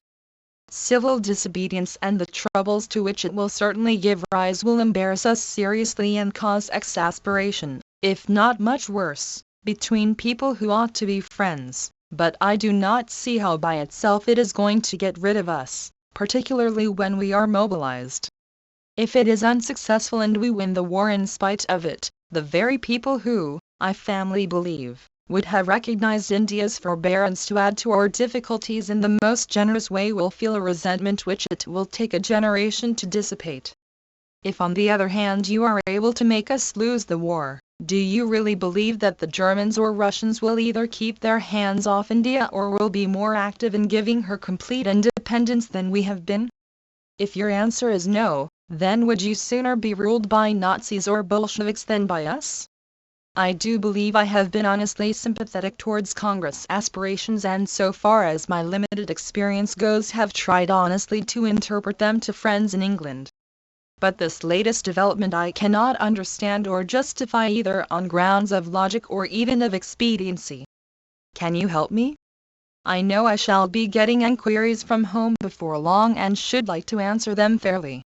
At the same time, while the generals are maneuvering, is there any way in which a private soldier like myself could be of assistance? There is so much goodwill in danger of being wasted. The letter represents the thoughts of many Englishmen who are well disposed towards the Congress. And yet it betrays a tragic ignorance of Indian thought. Thus the writer says, what are we to? 36. The collected works of Mahatma Gandhi. Make of the committee's latest move and of what appears to be the rather sudden and drastic change from a demand for dominion status to one for complete independence? Now complete independence has been the definite goal of the Congress since 1929, and has been repeated every year from thousands of platforms. From that year to this the Congress has never even so much as mentioned dominion status. There is, therefore, no change whatsoever in the Congress demand. The question of suddenness or drasticness simply does not arise. Confusion arises from my oft-quoted letter to Mr. H.S.L. Pollock, wherein I said in 1937, that if dominion status with the right to secede was offered, I for one would accept it too. I had no authority to bind anyone else to that statement. Needless to say, the offer was never made. Whatever may be said of me, no charge of change of policy can be brought against the Congress. So far as I am concerned, I have changed. Experience since gained and mature reflection have led me to think that dominion status even of the Statute of Westminster variety cannot suit India's case. I have only recently given 3 my reasons for the change of opinion, which I need not repeat here. When the writer thinks that India cannot yet stand on her own legs, he has not even dominion status in contemplation. For dominion status is nothing if it does not mean the ability of the dominion in question to stand by itself. What the Congress has definitely asked for is Britain's declaration that it will give effect to the decisions of a duly elected Constituent Assembly. In other words, Britain should recognize the right of India without any outside interference or influence to determine her own future. It may be even dominion status. It may be less than independence or a modified form of it. It may also be complete independence. The Congress will not lower its flag. But the Constituent Assembly is not synonymous with the Congress. This assembly will include representatives of all parties who can secure sufficient votes. Therefore all minorities will be represented in their full strength. It is a great pity that even the best of Englishmen are, as a rule, one vide draft resolution for AICC, Lahore, December 26, 1929. Speech at Congress session, Lahore I, December 31, 1929 at Sec. 2-vide letter to H.S.L. Pollock, January 27, 1937. 3-vide notes, November 12, 1939. Volume 78, 23 February, 1940-15 July, 1940. 37. Woefully ignorant of the Indian claim. They are too self-satisfied to take the trouble of studying the Indian case. They will not read nationalist papers.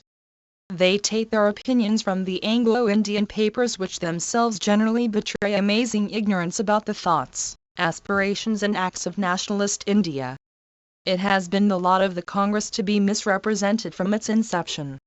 I suggest that responsible Englishmen should meet, say, the best-known congressmen of the left and the right schools of thought, and I promise that much misunderstanding will be removed.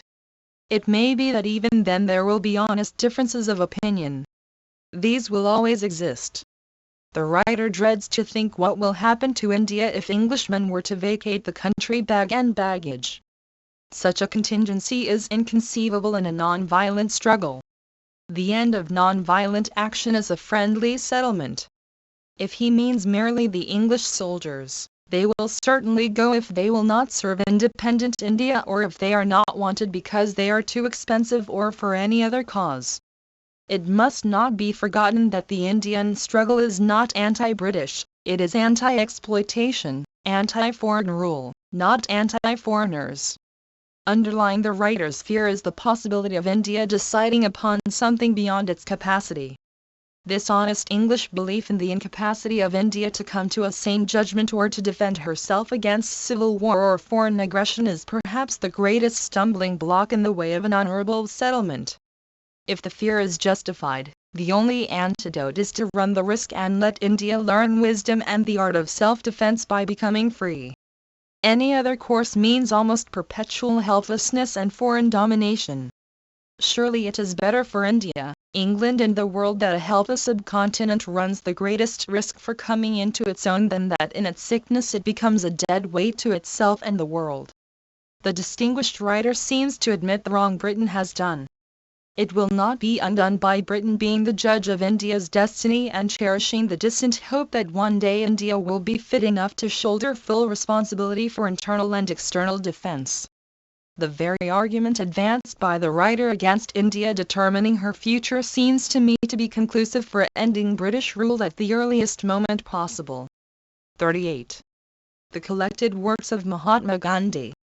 If the position taken up by me is the correct one, the Nazi or Bolshevik menace can have no meaning for nationalist India, especially as its defense is rooted in non-violence. But the writer evidently has no faith in non-violence of the strong. I must wholly disagree with him when he says, non-violence, I admit, is a powerful weapon against people with some prejudices against the physical coercion of those who do not defend themselves, but I doubt its efficacy against those who regard the whole idea with contempt. The real test of non-violence lies in its being brought in contact with just those who have contempt for it. The writer would be right if he were to say that such unadulterated non-violence has not yet been used by the Congress. The answer would be that I am trying my utmost to present India and through it the world with the completed example of non-violence. I may fail. But I invite Englishmen to assist the experiment if they have even a faint belief in the possibility of the exercise of such non-violence. With the poor opinion the writer has of the working of non-violence, it is no wonder that he trembles at the thought, when the British retire from India, of a number of large and fierce gentlemen who were literally gloating at the prospect of enjoying themselves at India's expense once the English were gone. Is it likely that an assembly of elected men and women who had such a fear would sign their death warrant by asking the English to retire in order that they may be devoured by large and fierce gentlemen of the frontier? I suggest to the writer that, if and when the English retire, both the Muslims and the Hindus will find it profitable to live in peace as they used to do before the British advent. If there had been perpetual quarrels, one or the other would have been wiped out. When real independence comes to India, congresses and leagues will be nowhere unless they represent the real opinion of the country. The presence of the British bayonet has created an artificial condition which suppresses the natural play of human action and demoralizes both the suppressed and the suppressors. Let me also add that the presence of the British forces has not prevented riots such as were seen in Sucre or kidnappings and raids on the frontier. Whatever success the forces achieve is after the events have happened. The sufferers are no better off for the punitive measures, nor is it possible to say that at least in the majority of such cases full reparation is made. That the Congress resistance at this stage will embitter the English mind and will be remembered against India, is a possibility. Volume 78, 23 February, 1940-15 July, 1940. 39. But my own experience of human nature, not excluding the British, is that bitternesses are forgotten when parties wish to come together. The suggestion presupposes the crushing of civil disobedience. There is no such thing in the civil disobedience dictionary. If there is violence, it will certainly be crushed because violence can only end in a disgraceful rout. There never has been previous preparation. The people themselves will be bewildered. They would not know what to do. But if, in spite of all the precautions I may take for a non-violent struggle, bitterness is still to be the residue, even that risk has to be run. Before the throne of the Almighty man will be judged not by his acts but by his intentions. For God alone reads our hearts. Freedom's battles are not fought without paying heavy prices. Just as man would not cherish the thought of living in a body other than his own, so do nations not like to live under other nations however noble and great the latter may be. Englishmen who are undergoing tremendous sacrifices for preserving their freedom should not fail to appreciate India's travail. The Congress does not say, "Give us congressmen what we want." It says to the rulers, "Not you but the elected representative of the nation should decide its fate." If such a reasonable proposition is circumvented, what should the Congress do? Sevagram, March 11, 1940. Harijan, March 16, 1940. 47. Women in Voluntary Endeavour. Shrimati Raikumari Amritkaur writes, 1. I have recently addressed all our branches of the All India Women's Conference to and asked them to take up what you have termed sacrificial spinning as a practical way of helping Khadi. If women of the leisured classes would spin regularly and give their yarn to the AISA, it could be utilized for sustaining the recent increase in the wages of spinners which the association has introduced. Spinners are women. They live if Khadi lives. If we can help to raise their earnings to a living wage, we are at once only giving them economic independence but we also raise the dignity of their labor. One only excerpts are reproduced here. 2. The annual session of which was held at Allahabad from January 27 to 31, 1940. 40. The collected works of Mahatma Gandhi. While it is open to those who will not spin to help by donations, the value of work which makes us one in spirit with the poor, which enhances the dignity of all labor, especially women's labor, and which develops within us a love of hand-woven and hand-spun cloth as nothing else can, is something which cannot be reckoned in terms of money. Girl students in colleges often ask me in what way they can serve the country. Each one of them could contribute her quota in this manner too. I shall be very grateful if you will give your blessing and approval to this scheme and thereby strengthen my appeal. We ought of course to be able to raise many more than 3,000 volunteers to join hands in this endeavor. I heartily endorse this appeal. It will be a shame if even 3,000 sisters cannot be found who would labor for the starving millions. It is well that the Raikumari has laid stress on identification with the poor through labor willingly and cheerfully done. Sevagram, March 11, 1940. Harijan, March 23, 1940. 48. Khadi BA and KS1A correspondent writes, 2. I believe in Khadi. But my means are limited. So I made it a point to lay aside Rs. 1 per month. Yet I am afraid the saving is within easy reach of pressing needs. So I conceive a scheme of Khadi banks. An amount of money may be deposited at a time or at suitable intervals with a certified AISA Khadi Pandar. Such a bank would differ from a money bank in that the money once deposited cannot be withdrawn except through Kadi purchase equivalent in value. The AISA may issue Hundi 3 books to such customers who may from time to time draw Hundis of appropriate denominations on the Pandar and purchase Kadi. The advantages of having such banks are obvious. The AISA would be in a position to guarantee the wages of the wage earners. The interest earned by the AISA would be capitalized and utilized towards reduction of the cost of Kadi to purchasers without in any way injuring the wages of the wage earners. 1. This appeared under Notes. 2. Only extracts are reproduced here. 3. Promissory Note. Volume 78, 23 February, 1940-15 July, 1940. 41. The suggestion reads attractive. Let the AISA experts consider it. If the purchasers will forego interest and a sufficient number subscribe, it should be possible to cheapen Kadi. Savagram, March 11, 1940. Harijan, March 16, 1940. 49. Discussion with a missionary. 1. Savagram, before March 12, 1940, 2Q. Could you tell me the things one should avoid in order to present the gospel of Christ? A. Cease to think that you want to convert the whole world to your interpretation of Christianity. At the end of reading the Bible, let me tell you, it did not leave on my mind the impression that Jesus ever meant Christians to do what the bulk of those who take his name do. The moment you adopt the attitude I suggest, the field of service becomes limitless. You limit your own capacity by thinking and saying that you must proselytize. I see what you mean. We have been cumbered by creeds and man-made things. We feel that we should be in a place where all barriers have broken down. Gandhi instanced a few Christians who, he said, saw the central fact that, if they wanted to live this Christian life, they should literally follow the words, not he that saith Lord, Lord, but he that doeth his will. 3. You are living a guided life. Could you kindly tell me your experience or guidance? I do not regard God as a person. Truth for me is God, and God's law and God are not different things or facts, in the sense that an earthly king and his law are different, because God is an idea, law himself. Therefore it is impossible to conceive God as breaking the law. He therefore does not rule our actions and withdraw himself. When we say he rules our actions, we are simply using human language and we try to limit him.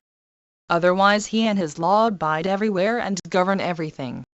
Therefore I do not think that he one reproduced from Mahadev Desai's occasional notes to the discussion took place before Gandhiji left for Ramgarh on March 12. 3. St. Matthew, 7th 21. 42. The collected works of Mahatma Gandhi. Answers in every detail every request of ours, but there is no doubt that he rules our action, and I literally believe that not a blade of grass grows or moves without his will.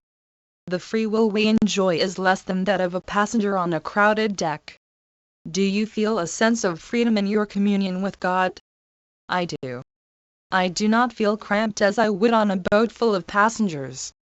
Although I know that my freedom is less than that of a passenger, I appreciate that freedom as I have imbibed through and through the central teaching of the Gita that man is the maker of his own destiny, one in the sense that he has freedom of choice as to the manner in which he uses that freedom. But he is no controller of results. The moment he thinks he is, he comes to grief. Harijan, March 23, 1940. 50. Jayaprakash Narayan. To the arrest of Sri Jayaprakash Narayan is unfortunate. He is no ordinary worker. He is an authority on socialism. It may be said that what he does not know of Western socialism nobody else in India does. He is a fine fighter. He has forsaken all for the sake of the deliverance of his country. His industry is tireless. His capacity for suffering is not to be excelled. I do not know what speech has brought him within the law 3, but if 124A or the highly artificial sections of the Defence of India Act are to be inspanned for catching inconvenient persons, then any person whom the authorities want can be easily brought within the law. I have said before now that it is open to the government to precipitate a crisis if they wish to. They have every right to do so. But I have hugged the hope that the fight will be allowed to develop along its natural course so long as it keeps strictly non-violent. Let there be no camouflage. If Sri Jayaprakash Narayan is guilty of violence, violence should be proved. What the arrest has done is to make the people believe that the British government want to force the issue. History will then have repeated itself. During the first civil disobedience the government had forced the issue by arresting the Ali brothers for.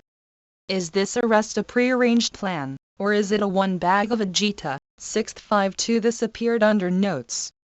3 Vide a brave statement, March 26, 1940. 4 They were sentenced to 2 years imprisonment on November 1, 1921. Volume 78, 23 February, 1940-15 July, 1940. 43. Blunder committed by an overzealous officer?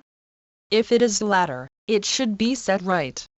Sevagram, March 12, 1940 Harijan, March 16, 1940 51. Question box Do I distrust the Viceroy? Q. Does not your identifying yourself with the Patna Resolution 1 of the Working Committee betray distrust in Lord Linlithgow, although you have professed to believe in his sincerity? A. You have read into the resolution what is wholly unwarranted by the text. I do not doubt the Viceroy's sincerity. I have not known a Viceroy who has weighed his word as Lord Linlithgow does. It is a pleasure to have a talk with him, for he speaks with the greatest deliberation. His speech is, therefore, always brief and to the point. I adhere to the remark I made about our last meeting that, although we could not agree, we had come near each other too. We might have gone on talking for a few days, but we would only have talked round the subject and repeatedly come to the same point of disagreement. I was under no handicap, for I was speaking for myself. He was under a severe handicap. He was speaking under orders. He had no authority to go outside his instructions. And so we parted the best of friends. But so far as I am concerned, I expect many more meetings. The resolution makes the Congress position clear beyond doubt.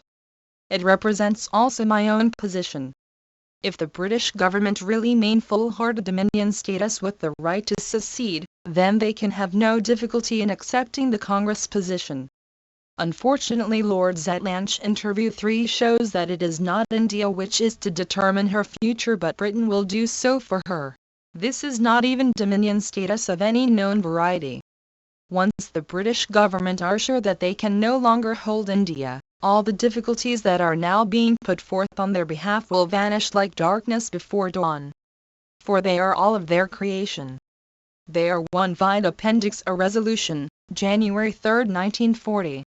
2 Vide Task Before Us, June 2, 1943 Vide Is It War? February 13, 1940, Statement to the Press, February 14, 1940 and Another Englishman's Letter, March 16, 1940. 44. The Collected Works of Mahatma Gandhi. Inherent in Exploitation. I hope you now see that there is no question of distrust of the Viceroy. Events had to move to where they are.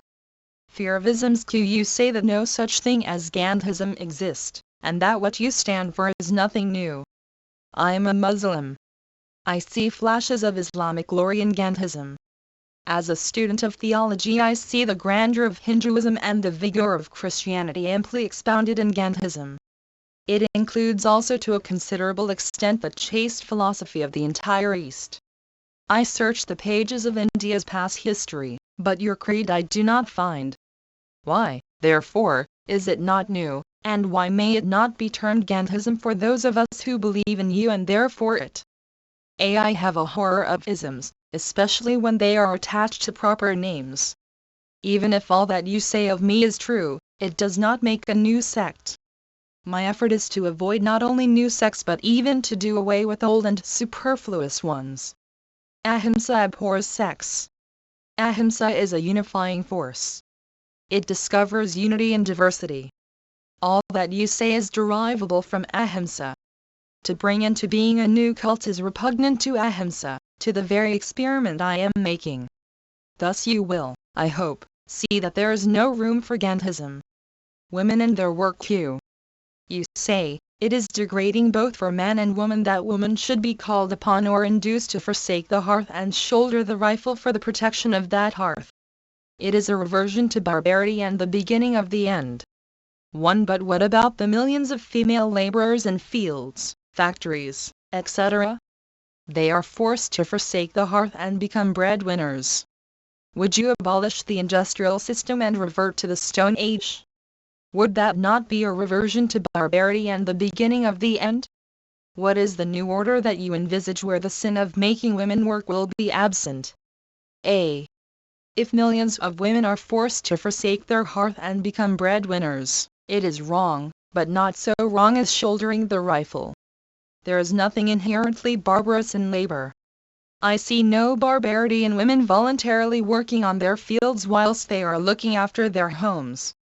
In the new order of my imagination all will work according to their capacity for an adequate return for their labor. Women in the new order will be part-time workers, their primary function being to look after the home. Since I do not regard the rifle as a permanent feature in the new order, its use will be progressively restricted even so far as men are concerned. It will be one vide. What is woman's role? December 2, 1940. Volume 78. 23 February, 1940-15 July, 1940. 45. Tolerated as a necessary evil while it lasts. But I would not deliberately contaminate women with the evil. Roman script. Why may not the illiterate masses be taught the Roman script? This would eliminate the existing controversy between Urdu and Hindi. A. To teach the Roman script in the place of Hindi and Urdu would be like putting the cart before the horse. Our children have first to learn both Hindi and Urdu scripts. Difficult questions cannot be solved by ignoring them or suggesting apparently easy substitutes. So long as hearts are divided, the Roman scripts will not cement them. It would be an additional burden. The learning of the two scripts is the best and the easiest way of at least solving the national language riddle. It opens Hindi and Urdu thought to both Hindu and Muslim boys and girls who will be the men and women of the future generation. The Roman script will be learnt at its proper time, that is, when our boys and girls are taught the English language, as some undoubtedly will be. How to begin? Congress clamors for unity, but the principles which must be followed to attain that unity, viz., Hindu-Muslim fellow-feeling, no caste distinctions, no hatred towards each other and towards foreigners, cooperative endeavor, all these are presented to audiences through the microphone but not acted upon. Tell me, what are the duties of a Congress member? I would love to join and will put forth all my energy to do my bit for the country. A. You need not mind what others do or ought to do.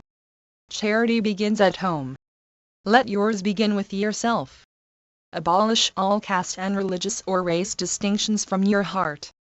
Be true to everyone, Hindu, Muslim, Harijan, English, etc., as you are, I hope, to yourself, and you will find that so far as you are concerned your difficulty will be solved and your example will be copied by others. Be sure that you have banished all hate from your heart, and that you have no political or other objective in loving and serving your neighbor as if he was your own self. Sevagram, March 12, 1940. Harijan, March 16, 1940. 46. The Collected Works of Mahatma Gandhi. 52. Letter to Mirabin. Sevagram, Wardla, March 12, 1940. Chi. Mira, I have your second letter. I have given you all the details I knew of P1. You are not to defy any orders. There is no CD for anybody as yet. When it is declared, those engaged in constructive activities will be unaffected. You are engaged in such. Why do you anticipate my orders? Last time you were engaged in political activities. This time you are not. A satyagrahi is always prepared for, but does not anticipate, repression. He imputes no evil to his opponent. Here is an interruption. Love. BAPU from the original, CW. 6451. Courtesy, Mirabin. Also GN. 10,046-53. Letter to Vijayavan Pankoli Savagram, Warda, March 12, 1940 CHI. Vijaya, I had your letter from Ambla about Abu. I have already replied to it. Yesterday I got your letter written from Varad. Father 3 is suffering very much. May God release him. I hope he remains perfectly calm. I am leaving for Ramgarh this evening. Ba will remain here. Amritlal has returned from his tour. He must be writing to you. Blessings from BAPUSMT. Vijayavan CO, Naranpai PHLVARAD, via Bardoli, TVRLY. From a photostat of the Gujarati, GN. 7125. Also CW. 4617. Courtesy, Vijayavan Pankoli 1 presumably, Prithvi Singh 2 Vide letter to Vijayavan Pankoli, July 3, 1940. 3 Naranpai Vallabhai Patel. Volume 78, 23 February, 1940-15 July, 1940. 47. 54. Letter to Shri Krishnadas Jaju. Savagram, March 12, 1940. CHI. Jajaji, the Khadi problem has always been before me right from the beginning. In the past I used to insist that those who do sacrificial spinning must spin a fine count. We had come up to 40 count. Later I stopped insisting on it. The first thing now is that we must revive the practice and, secondly, we must teach the women spinners and ourselves to spin fine count yarn of good quality. We should also effect improvements in the means necessary for fine spinning. An annual conference would of course be a good thing. I see no objection to its being held under the auspices of the Gandhi Seva Sanj. Why and where should we search for another body for that purpose?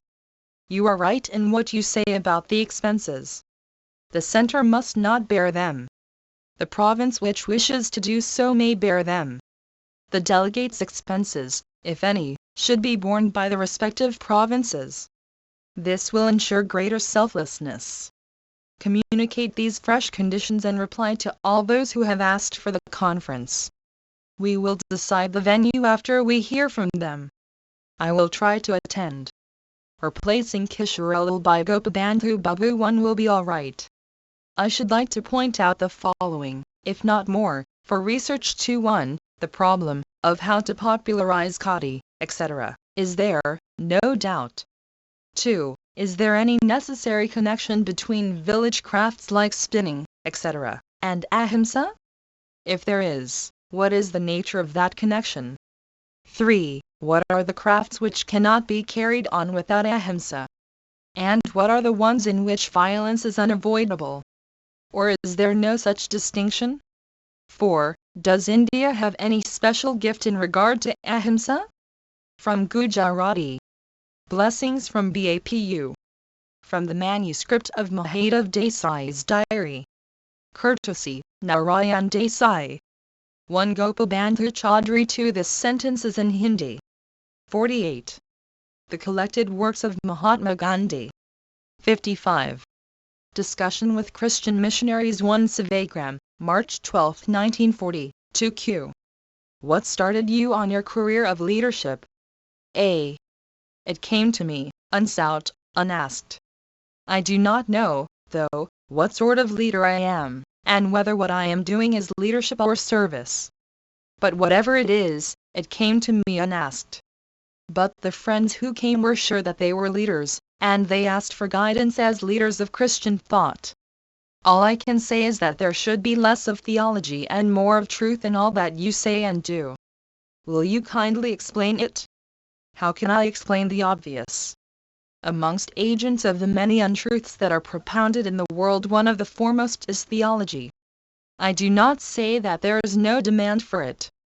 There is a demand in the world for many a questionable thing.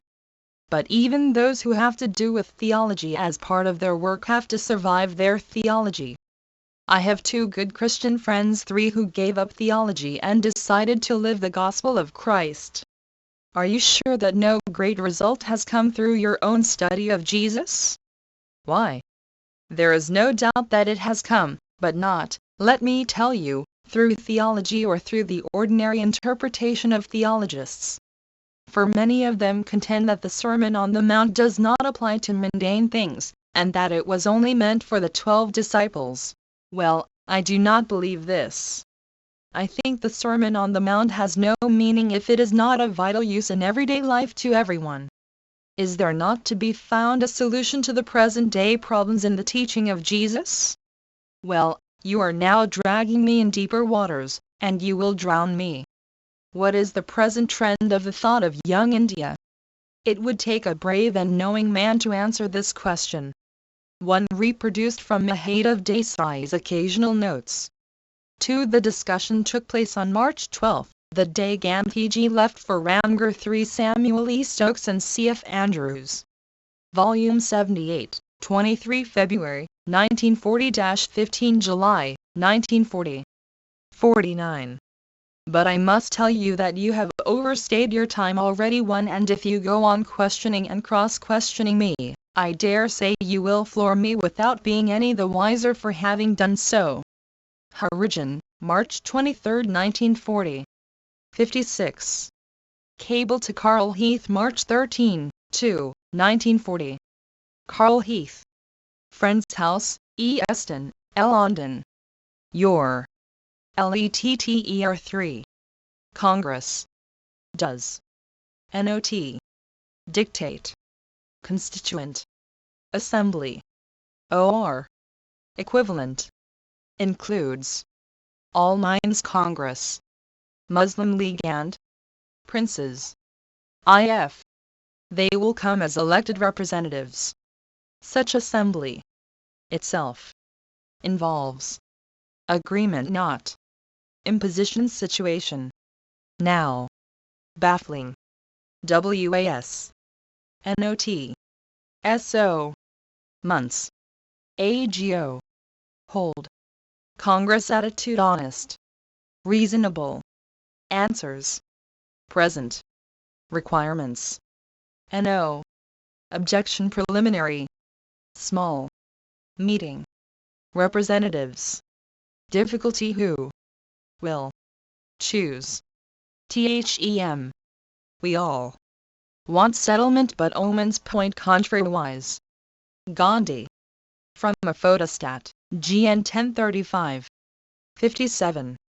Letter to Carl Heath on train to Ramgarh, March 13, 1940. My dear friend, I have read yours of 23 February many times.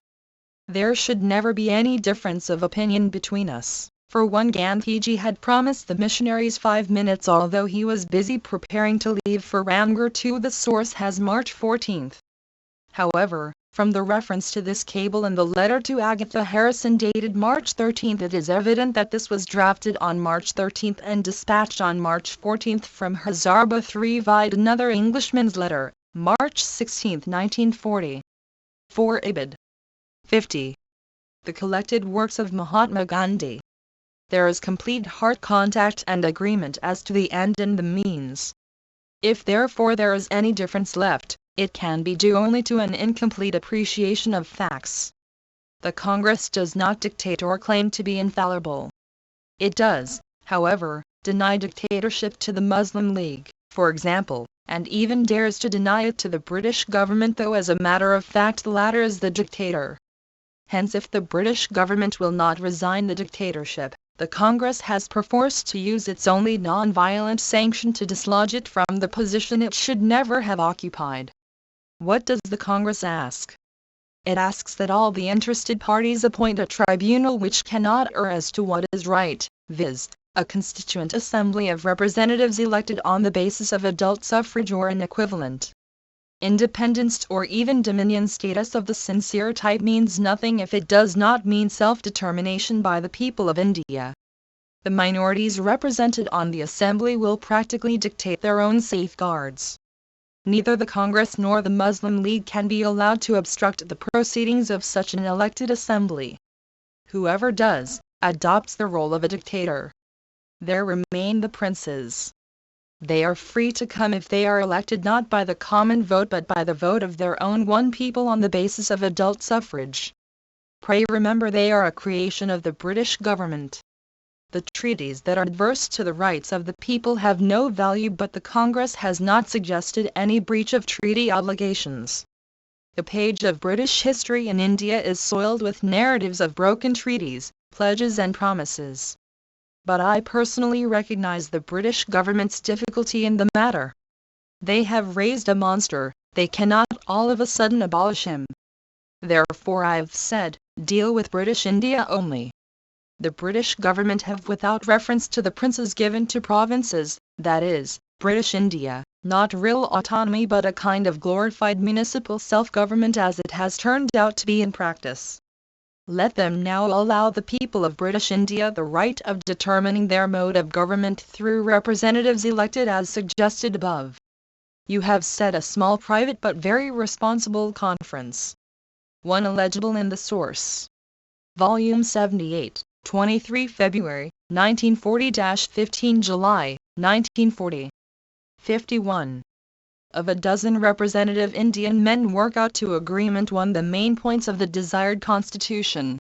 The suggestion was discussed by the Viceroy. The difficulty is who will select the men? Anything short of elected men will lead to nothing new in the present artificial atmosphere. Such a committee will naturally be elected by the larger constituent assembly. What I have said can only be done by agreement, never by dictation. The question shorn of all camouflage resolves itself into this. Are the British government prepared to make a declaration to convene at the earliest opportunity, not later than the termination of the war, a constituent assembly of representatives elected on the basis of adult suffrage or an equivalent for the purpose of determining the mode of the government of India including Princes India, if possible, and without if they won't agree? Pending the convening of such an assembly the government of India will be conducted, as far as possible, as if it was responsible to the Central Assembly without the official two-block, and the Viceroy's Council shall contain a majority of elected representatives from the Assembly. If in all I have said above you see dictation or want of the spirit of accommodation or disinclination to recognize British difficulty, you will please say so and tell me in what way the test fails and I shall try to give you satisfaction. There is no desire on the part of responsible congressmen to pick a quarrel with the British government. On the contrary, there is keen desire to explore every means of conciliation. Yours sincerely, M.K. Gandhi from a photostat, G.N. 1034. 1. This should perhaps read, work out by agreement. Vide also another Englishman's letter, March 16, 1942. The source, however, has non-official. 52. The collected works of Mahatma Gandhi. 58. Letter to Agatha Harrison on the train March 13, 1940. My dear Agatha, a cable is going to friend Carl Heath in answer to his letter. I enclose copy of my letter 1 and cable 2. Things are sliding. I am trying hard but perhaps the slide is not preventable. They are afraid to part with power. I would however ask you not to worry. I am not. If we act rightly, we need not be anxious about results. After all, we don't control them. So long as the princes and the Muslim League are put forth as obstacles, there can be no meeting ground. The princes are a new creation. They were never before brought into the picture. The Muslim League with its impossible demands cannot be allowed to interfere with the progress of the country. There are many private organizations. But they do not count, for they, more or less, support the Congress. What more can be said or done to placate them than that their duly elected representatives should determine their safeguards? The war preoccupation is there. But the Indian claim is part of the war cares. 3. You accuse the Congress of ungratefulness because it raises a legitimate issue. Well, what can I say? Am I to repent of my having taken up a high stand? Can the Congress pretend to have the non-violence it has not? But I must not bother you with the troubles here. You have enough there. I know you are doing all you can and I am happy over the thought. Charlie is doing well, love. BAPU from a photostat, GN. 1516. 1 Vide the who preceding items. 2 Ibid 3 The source has care. Volume 78, 23 February, 1940-15 July, 1940. 53. 59. Letter to Kasturba Gandhi on the train, March 13, 1940 BA. I did not at all like leaving you. Follow Sushila's instructions as regards your medicine and food. I slept a great deal on the way. There wasn't much disturbance at the stations. There are about 12 girls with me from the Mahila ashram. Do not worry about me. Blessings from BAPU from a microfilm of the Gujarati, MMU/XXIV. 60. Letter to Sharda G. Shakawala March 13, 1940 CHI. Babudi, Anand one must be fine. You can safely carry him and go out. Sushila may help you to carry him. The child's feet and stomach should be properly covered. You should go out for walks twice a day. Shakaribin also must go for walks. Give Ba as much of your company as possible, sing bhajans to her. Blessings from BAPU from the Gujarati original, CW. 10,027. Courtesy, Shardabanji Shakawala 61. Letter to Sushila Nayar on the train, March 13, 1940 CHI. Sushila, I do hope that you would not be able to go in spite of your wanting. It would be a great mistake to go. I have not the slightest one addressee's son. 54. The collected works of Mahatma Gandhi. Doubt about it. Ba also thinks the same. May God grant you forbearance and a sense of discrimination. Satisfy Bhagansinha. Kisharalal Pai will be well. Coax him to Salam to take something for her cough. Gora I hope is doing well. Zora had been here. She had also brought food. I slept thrice during the day. I was mentally quite fatigued. Blessings from BAPU from the Hindi original, PRLO papers. Nehru Memorial Museum and Library. Courtesy, Dr. Sushila Nayar 62. Letter to Krishnakandra on the train, March 13, 1940 CHI. Krishnakandra, I am not often guilty of working beyond my strength. I mean ahimsa does not permit working beyond limits. One who knows no limits knows no ahimsa. I too have my shortcomings. It is certainly one's duty to speak pleasant words. But this entails a risk of slipping into untruth. I have a habit of speaking pleasant truth, it is a good habit. That is why I wrote of the possibility of my overdoing it. Is this enough? Blessings from BAPU from a photostat of the Hindi, GN. 4340. 63. Statement to the PRESS1 Ramgarh, March 14, 1940 The news of the death of Sir Michael O'Dwyer II and of the injuries to Lord Zetland, Lord Lamington and Sir Louis Bain has one. This appeared in Harjan under the title An Insane Act. 2 Formerly Lieutenant Governor of the Punjab. He was shot dead by Udham Singh on March 13, 1940, at a meeting of the East India Association in Caxton Hall, London. Volume 78, 23 February, 1940-15 July, 1940. 55. Caused me deep pain. I offer my condolences to the deceased's family, and hope that the injured will soon recover. I regard this act as one of insanity. Such acts have been proved to be injurious to the causes for which they are committed. I hope this will not be allowed to affect political judgment. 1 Harijan, March 23, 1940 64. Speech at Khadi and Village Industries Exhibition Matsarpuri, Ramgarh, March 14, 1940 Opening the exhibition. Mahatma Gandhi said, I believe through Khadi we can make the villagers of India self-conscious and self-sufficient and give them such strength that they will be able to take steps for their uplift too. You can show the villagers that they have in their possession crafts that can stand the invasion of bombs from airplanes. But they are ignorant of their treasures which have been mostly looted, and are on the brink of extinction. We have to awaken them to a sense of those treasures and dispel their ignorance and darkness.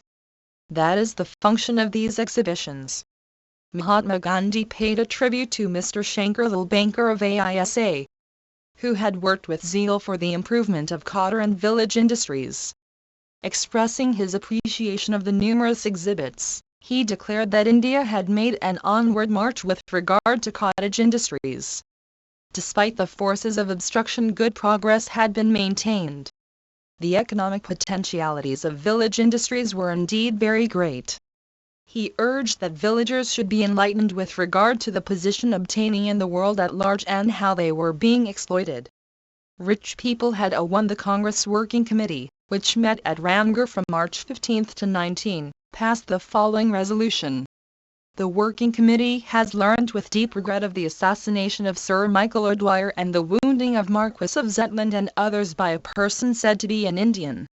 The committee does not attach any political significance to this unfortunate act of violence. Nevertheless, it wishes to reiterate its conviction that all such acts are injurious to the national cause. 2. The following paragraph is from Harijan. 56. The collected works of Mahatma Gandhi. Great responsibility inasmuch as they could uplift and enrich rural life by supporting village industries. The Congress, for 50 years now, had been actively engaged in rendering such assistance. No struggle was needed for Swaraj, it could be obtained very easily and peacefully, as also communal unity, he added. Mahatma Gandhi emphasized the need for educating the villagers and making them conscious of their own potentialities. If they had been rendered unemployed or been exploited, it was mostly due to ignorance, which must be removed, and the people made to understand that they need not live always as they had been in the past and unable to get out of the slough of despond. They should be made to know something of the outside world and how their land was being exploited. The most effective way to prevent such exploitation lay in reviving the village industries, especially the charkha. The Congress, for the last 50 years, attempted to uplift the villages. These gave birth to the Khadi Sanj and the Talimi Sanj. The former propagated the cult of the charkha, while the Talimi Sanj illustrated how communal unity could be achieved. 1. The true Indian civilization is in the Indian villages.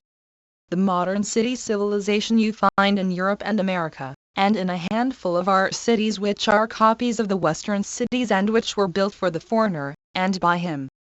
But they cannot last. It is only the handicraft civilization that will endure and stand the test of time. But it can do so only if we can correlate the intellect with the hand. The late Madhusudan Das used to say that our peasants and workers had, by reason of working with bullocks, become like bullocks. And he was right. We have to lift them from the estate of the brute to the estate of man, and that we can do only by correlating the intellect with the hand. Not until they learn to work intelligently and make something new every day, not until they are taught to know the joy of work, can we raise them from their low estate. A Bombay or a Calcutta did not represent true India, but it was the 7 lakhs of villages that were spread throughout the country which were real India. The villagers must be made to realize their own inherent strength and capacities and taught to depend on themselves for their vital needs. They should be made to produce their own food and clothing, which could be done by successfully working out the programs of Khadi and village industries. Proceeding, Mahatma Gandhi laid particular emphasis on the Talimi Sanj basic education, which he claimed could solve the communal problem. As a matter 1. The following paragraph is from Harijan. Volume 78, 23 February, 1940-15 July, 1940. 57. Of fact, the working of the scheme so far had clearly demonstrated that this end could be achieved. The scheme of basic education, he asserted, was not inspired by any partisan motive. It was absolutely non-communal. The scheme had been often criticized by various people from different points of view, but he was convinced that the scheme was capable of bringing about complete harmony between the Hindus and Muslims. Continuing his speech, Gandhiji said, "Any reform in India must begin with the villages." Gandhiji conceded that village crafts could not be exported. He did not want it. He wanted to make the poor villagers get food and clothing. Since 1919, The message of Gandhi had been placed before the country. The Charkha Sanj, the village uplift scheme, as also the new Talimi Sanj were the outcome of the same. He hoped people would devote more time to the exhibition. Reiterating the importance of village industries, Mahatma Gandhi earnestly pleaded that everyone in this country should take to them seriously for the emancipation of India. Amrita Bazar Patrika, March 15, 1940, and Harjan, March 30, 1940 65. Discussion at Working COMMITTEE 1 Ramgarh, March 15, 1940 Gandhiji. If some such statement too is made on behalf of the Congress, it will help to educate the masses. It will place before the country a picture of the kind of freedom we aim at. Point 3 Gandhiji dropped the proposal. He, however, still held that a declaration would not be amiss in the present situation. It may do us good to tell the people what the meaning and content of our freedom is. Gandhiji asked the members of the committee to enlighten him on 3 questions, viz. 1. What should the Congress stand be if they were confronted with a demand for a division of India into Hindu India and Muslim India? 2. Was the meeting was attended by Abul Kalam Azad, Sarojini Naidu, Jawaharlal Nehru, Vallabhbhai Patel, Abdul Ghaffar Khan, Jamnalal Bajai, Patabi Siddaramaiah, Vallabhbhai Desai, Shankaracharya, Prafulla Chandra Ghosh, Harikrishna Mehtab and J.B. Kripalani. Rajendra Prasad presided. C. Rajagopalachari and Gandhiji were present by special invitation. The working committee met from March 15 to 19, 1940. 2 earlier, Gandhiji had read out a draft resolution sent by Jayaprakash Narayan, for the text of which, via Jayaprakash's picture, April 14, 1940. 3. The proposal was opposed by Abul Kalam Azad, Jawaharlal Nehru and Vallabhbhai Patel. 58. The collected works of Mahatma Gandhi. Country prepared for civil disobedience. 3. What was their precise conception of Constituent Assembly? 1 Gandhiji, I want to give you a picture of what I understand by Constituent Assembly. In the transition period we will lay down no conditions for the British government.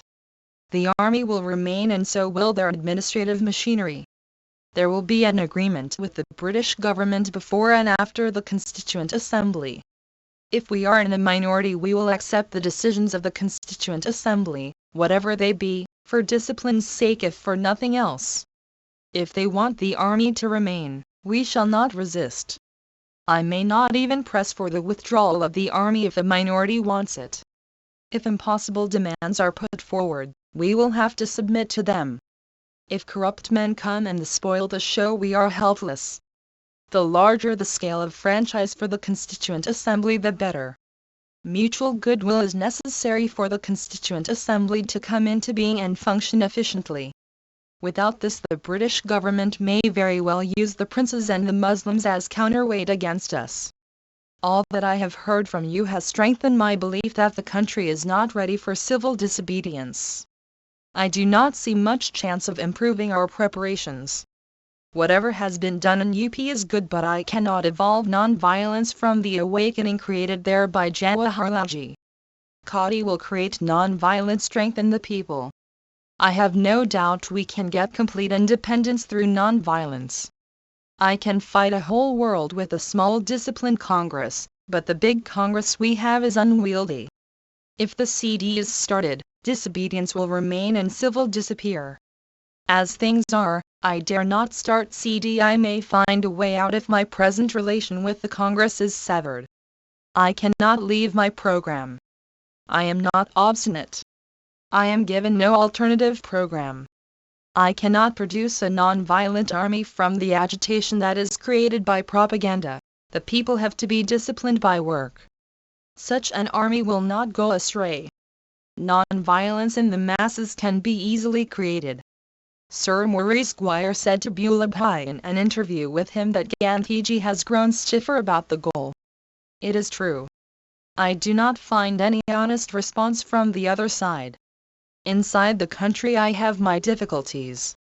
If find no suitable one. This was followed by speeches of Vallabhbhai Desai, P.C. Ghosh, Patabi Sidramaya and others including Rajendra Prasad.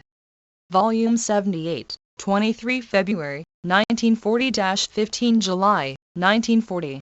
59. Material for fight. I shall not start a fight unless my conditions are fulfilled. I don't want people to be crushed.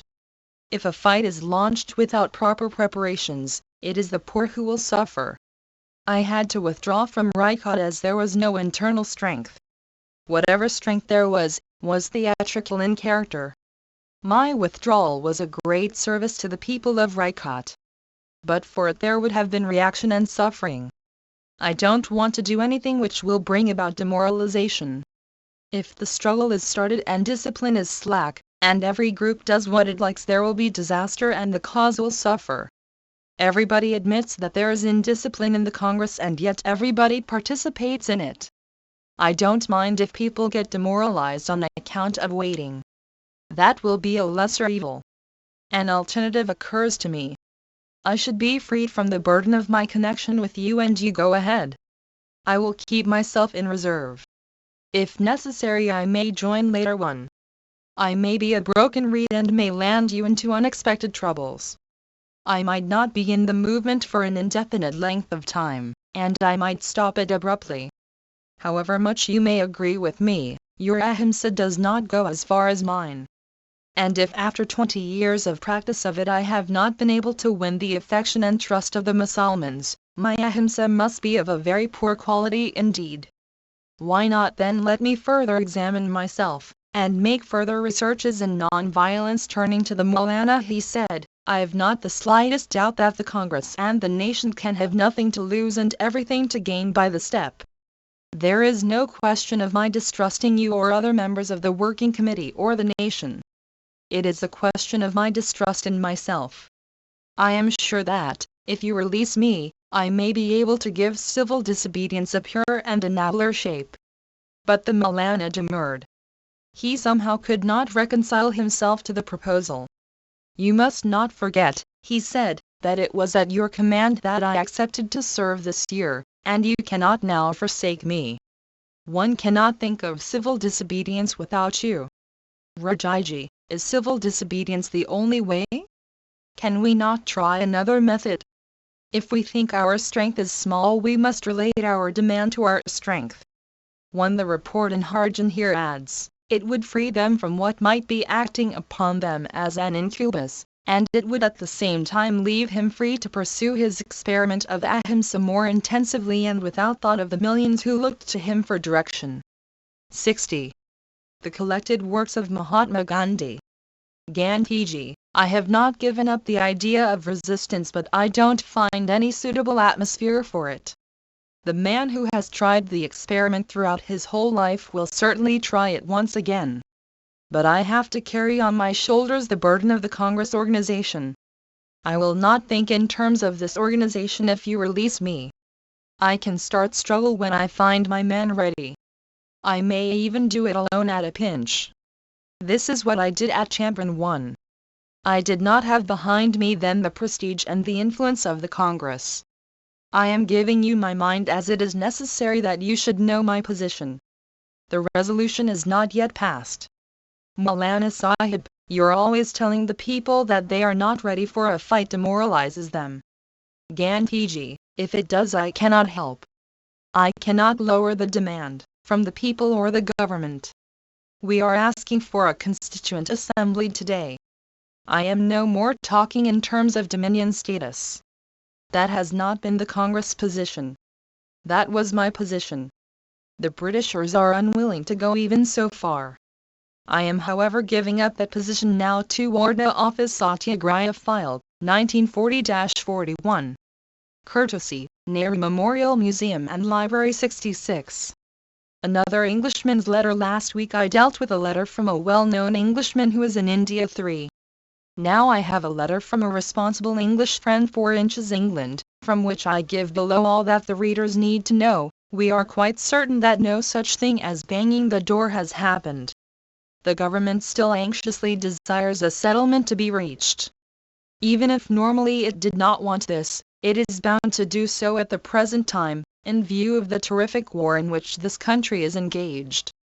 The feeling, however, is growing amongst government people that the Congress is increasingly regarding settlement as meaning what it alone considers right.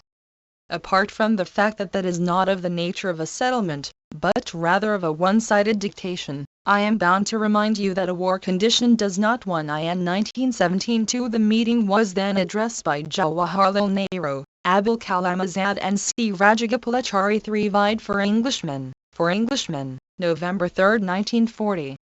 Forward letter to Carl Heath, March 13, 1940. Volume 78, 23 February, 1940-15 July, 1940. 61. Increase the liberal-mindedness of men, but on the contrary tends to strengthen a certain fear and rigidity in politics, when men become of necessity concentrated on the terrible effort in hand, and more unable to allow for opposition. Hence, if the Congress rejects conciliation and follows a line of immovable opposition, it is more than probable that the British War Cabinet will do the same. The time for peaceful settlement will pass disaster for both India and Great Britain. I need not labor this. Its consequences are obvious. But I may say that it is felt here, by many most sympathetic to the cause of freedom in India, that the Congress is not wise in taking so rigid a position and ignoring the grave and indeed enormous problems Great Britain is facing that make so difficult a satisfactory answer to the Congress claim. India claims her freedom in the sense, first, of self-determination. Here the question is asked, what is this government of India that all India wants, Congress party, Muslims and other communities, and princes included? The Congress demands a constituent assembly to determine this. But it seems clear that before such an assembly could usefully attempt to tackle this question, with any hope of reaching agreement, prior work has to be done. Should not, first, a small, private but very responsible conference of a dozen representative Indian men work out to agreement the main points of the desired constitution? Given that the small conference was representative, and was accepted by both India and Great Britain as a responsible body, and given the reaching of reasonable agreement, it is practically certain that the British government would accept its decision. And it is to be supposed that a National Assembly of all India, whatever the minor modifications it might desire, would substantially do so too. This would not be all that the Congress High Command is envisaging. But unless the Congress is prepared for war, there must be some meeting of the viewers of other parties, and some willingness to meet the de facto government on procedure. There is a great desire and willingness here to reach a solution. Everything demands it, and there never was a greater amount of discussion over British-Indian relations than at the present time. On the other hand, there is developing a certain grim determination not to accept dictation from what, it is otherwise agreed of course, is the major political party in India, whose decision can neither oust Great Britain from participation in the solution, nor release her from treaties, undertakings and promises. The gravity of the situation now is such that I most deeply pray you not to turn from the wonderful path of patient seeking of understanding that has 62. The collected works of Mahatma Gandhi. Always been yours, and return to a past situation of a kind we both equally hate. May I add, as a long friend of Indian freedom, my deep conviction that this struggle must and can be ended in friendship and equality, accepting all the implications of both these words. For this, England has to return to India the domination and control she has exercised, not asking a price. And India has to claim England's consent, not demand her surrender. So only can a lasting peace be reached. But if this is so, the steps thereto must be agreed steps.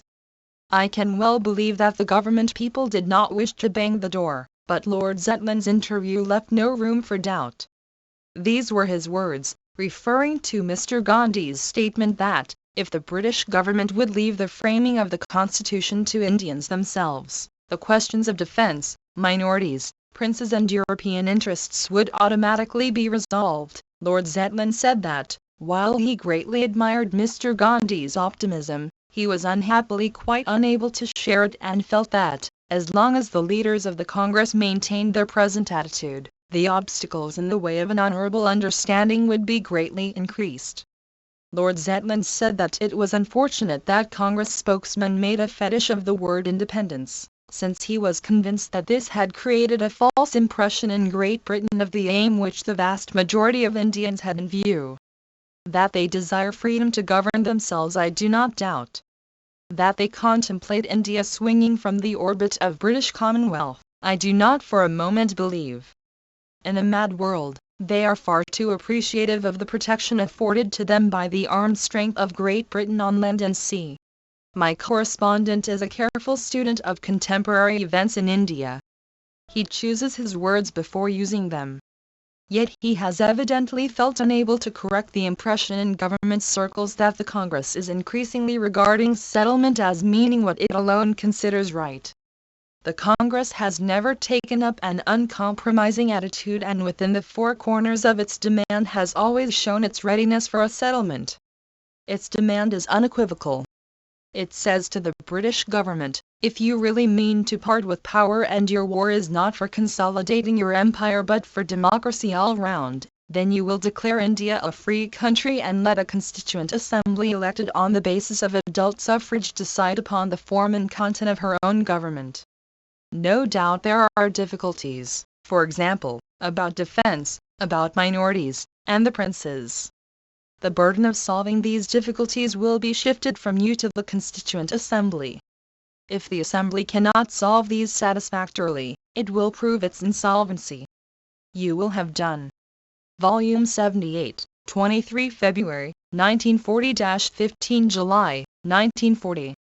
63. Your duty. Surely in this there is no one-sided dictation. The writer reminds me of the war condition and suggests in effect that it does not improve one's temper. I should say that a problem like India is a direct issue in the war. Perhaps the fortunes of war will turn upon the conduct of nationalist India. People engaged in a war do not lose temper over matters which affect the fortunes of war. I have no difficulty in endorsing the suggestion that some work prior to the Constituent Assembly should be done. The writer suggests a very responsible conference of a dozen representatives. The difficulty is of choosing the representatives. Who will choose them? They cannot command confidence unless they are duly elected. Such a committee, so far as I can see, can only be appointed by the members of the Constituent Assembly. I think the day is gone when any party worth the name will accept as representatives government nominees as was done at the Round Table Conference. The Congress has to be and is prepared for war. But it wants to avoid war. It will not wantonly act so as to be the cause of endless suffering to the people. The Congress is ever ready to meet the de facto government on procedure. Is the latter willing and ready to recognize India as a free country? The Congress history shows that it has always met and is today ready to meet the views of other parties on most matters. What it is not ready to do is to alter the goal. It must be content to be reduced to a hopeless minority for the sake of preserving its goal.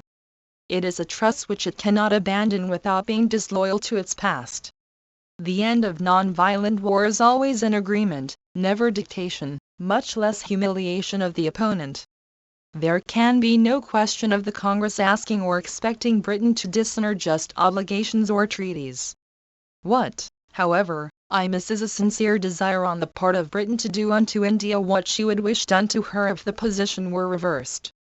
The Congress is unreasonable, if it is wrong for it to refuse to abate the passion for freedom for which Dadabhai labored, which Tilak taught India to regard as her birthright, and for which thousands of men and women have cheerfully suffered imprisonment and loss of their possessions.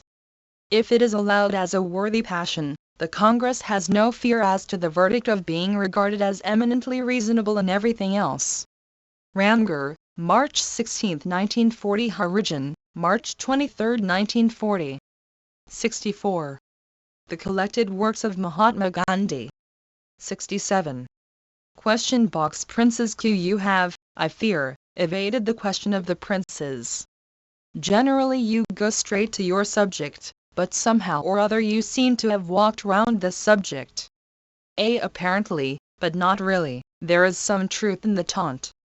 The fact is that the princes have never before now been presented as a difficulty.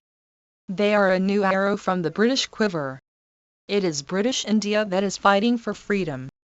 The states people are fighting their own battle in their own states against overwhelming odds. The people in the states and in British India are one. For them the artificial boundaries do not exist. But for the administrators the boundaries are very real. British law has allowed the princes to regard as foreigners people from British India going to the states or people from one state to another. And yet the princes exist only on British sufferance. They cannot move without British permission. Their heirs have to be approved by the British Raj. Their tuition is also under the same supervision. They can be deposed at will. Thus, so far as the British control is concerned, they are worse off than the ordinary British subject. But so far as their people are concerned, the princes have unlimited control over them. They can imprison them at will and even put them to death. Theoretically, British Raj has a duty by the people also. But it is rarely exercised. Therefore the people of the states labor under a double handicap. It must be clear to you from the foregoing narrative that the Congress cannot influence the princes except through the British government. Indeed, the latter will not permit any real approach to the princes. I personally do not desire the extinction of the princely order. But I do want the princes to recognize the signs of the times and shed a large part of their autocracy. In spite of the powerful British bayonet, the march of the people of both the Indias cannot be stayed. I am hoping that the combined wisdom of all, including the princes and the present rulers, will prevent the march from running mad, which it is bound to do unless a smooth passage is made for it. I am putting forth the best non-violent effort I can, but my non-violence, because of my imperfections, may fail. I ask for the helping hand of those who. Volume 78, 23 February, 1940-15 July, 1940. 65. Would see India win her goal without a bloodbath. But if the princes will not listen, I do not ask for their coercion. Let British India have her independence, and I know, the princes know, that true freedom of British India means freedom of their people also. For as I have said, the two are one. No power on earth can keep them in separation for all time. Use of force against Muslims. You talk of complete independence from Britain and at the same time of settling the question of minorities through a constituent assembly. This means that, if Muslims do not listen to you, you would want to use British forces to compel them to submit to your will. This question simply ignores my own position and, so far as I know, the Congress position. The Congress cannot want independence and the use of British forces at the same time. But that is not all. The Congress will not coerce Muslims or any minority. That would not be a non-violent approach.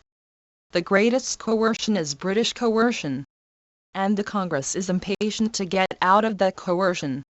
My hope in desiring a constituent assembly is that whether the Muslims are represented by the Muslim League mentality or any other, the representatives when they are face to face with a reality will not think of cutting up India according to religions but will regard India as an indivisible whole and discover a national, that is Indian solution of even specially Muslim questions. But if the hope is frustrated, the Congress cannot forcibly resist the express will of the Muslims of India. Needless to say, the Congress can never seek the assistance of British forces to resist the vivisection. It is the Muslims who will impose their will by force singly or with British assistance on an unresisting India. If I can carry the Congress with me, I would not put the Muslims to the trouble of using force. I would be ruled by them, for it would still be Indian rule. In other words, the Congress will have only a non-violent approach to every question and difficulty arising. But just as it is possible that Muslim representatives to the Constituent Assembly may wear another hue than that of the Muslim League, it is also possible that the others may be non-congressmen. In that event, the British will be where they are, only they will be wooed by both the parties alternately and will remain the architects of India's. 66. The collected works of Mahatma Gandhi. Destiny. For then, With the Congress swept away, non-violence will be blown to the winds, and naturally the infinitely superior violence of the British, aided by the willing cooperation of the wooing party, will easily rule India. For the only force matched against British force is that of non-violence, incomplete though it is, of the Congress. Neglect of Sanskrit. Do you know that the Patna University has practically tabooed the study of Sanskrit? Do you approve of the step? If you do not, will you express your opinion in Harjan? I do not know what the Patna University has done.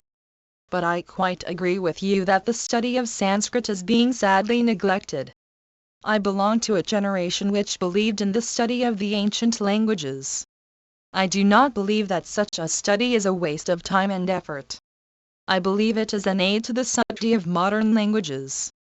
This is truer of Sanskrit than of any other ancient language so far as India is concerned, and every nationalist should study it because it makes the study of the provincial languages easier than otherwise. It is the language in which our forefathers thought and wrote. No Hindu boy or girl should be without a knowledge of the rudiments of Sanskrit, if he will imbibe the spirit of his religion. Thus the Gayatri one is untranslatable.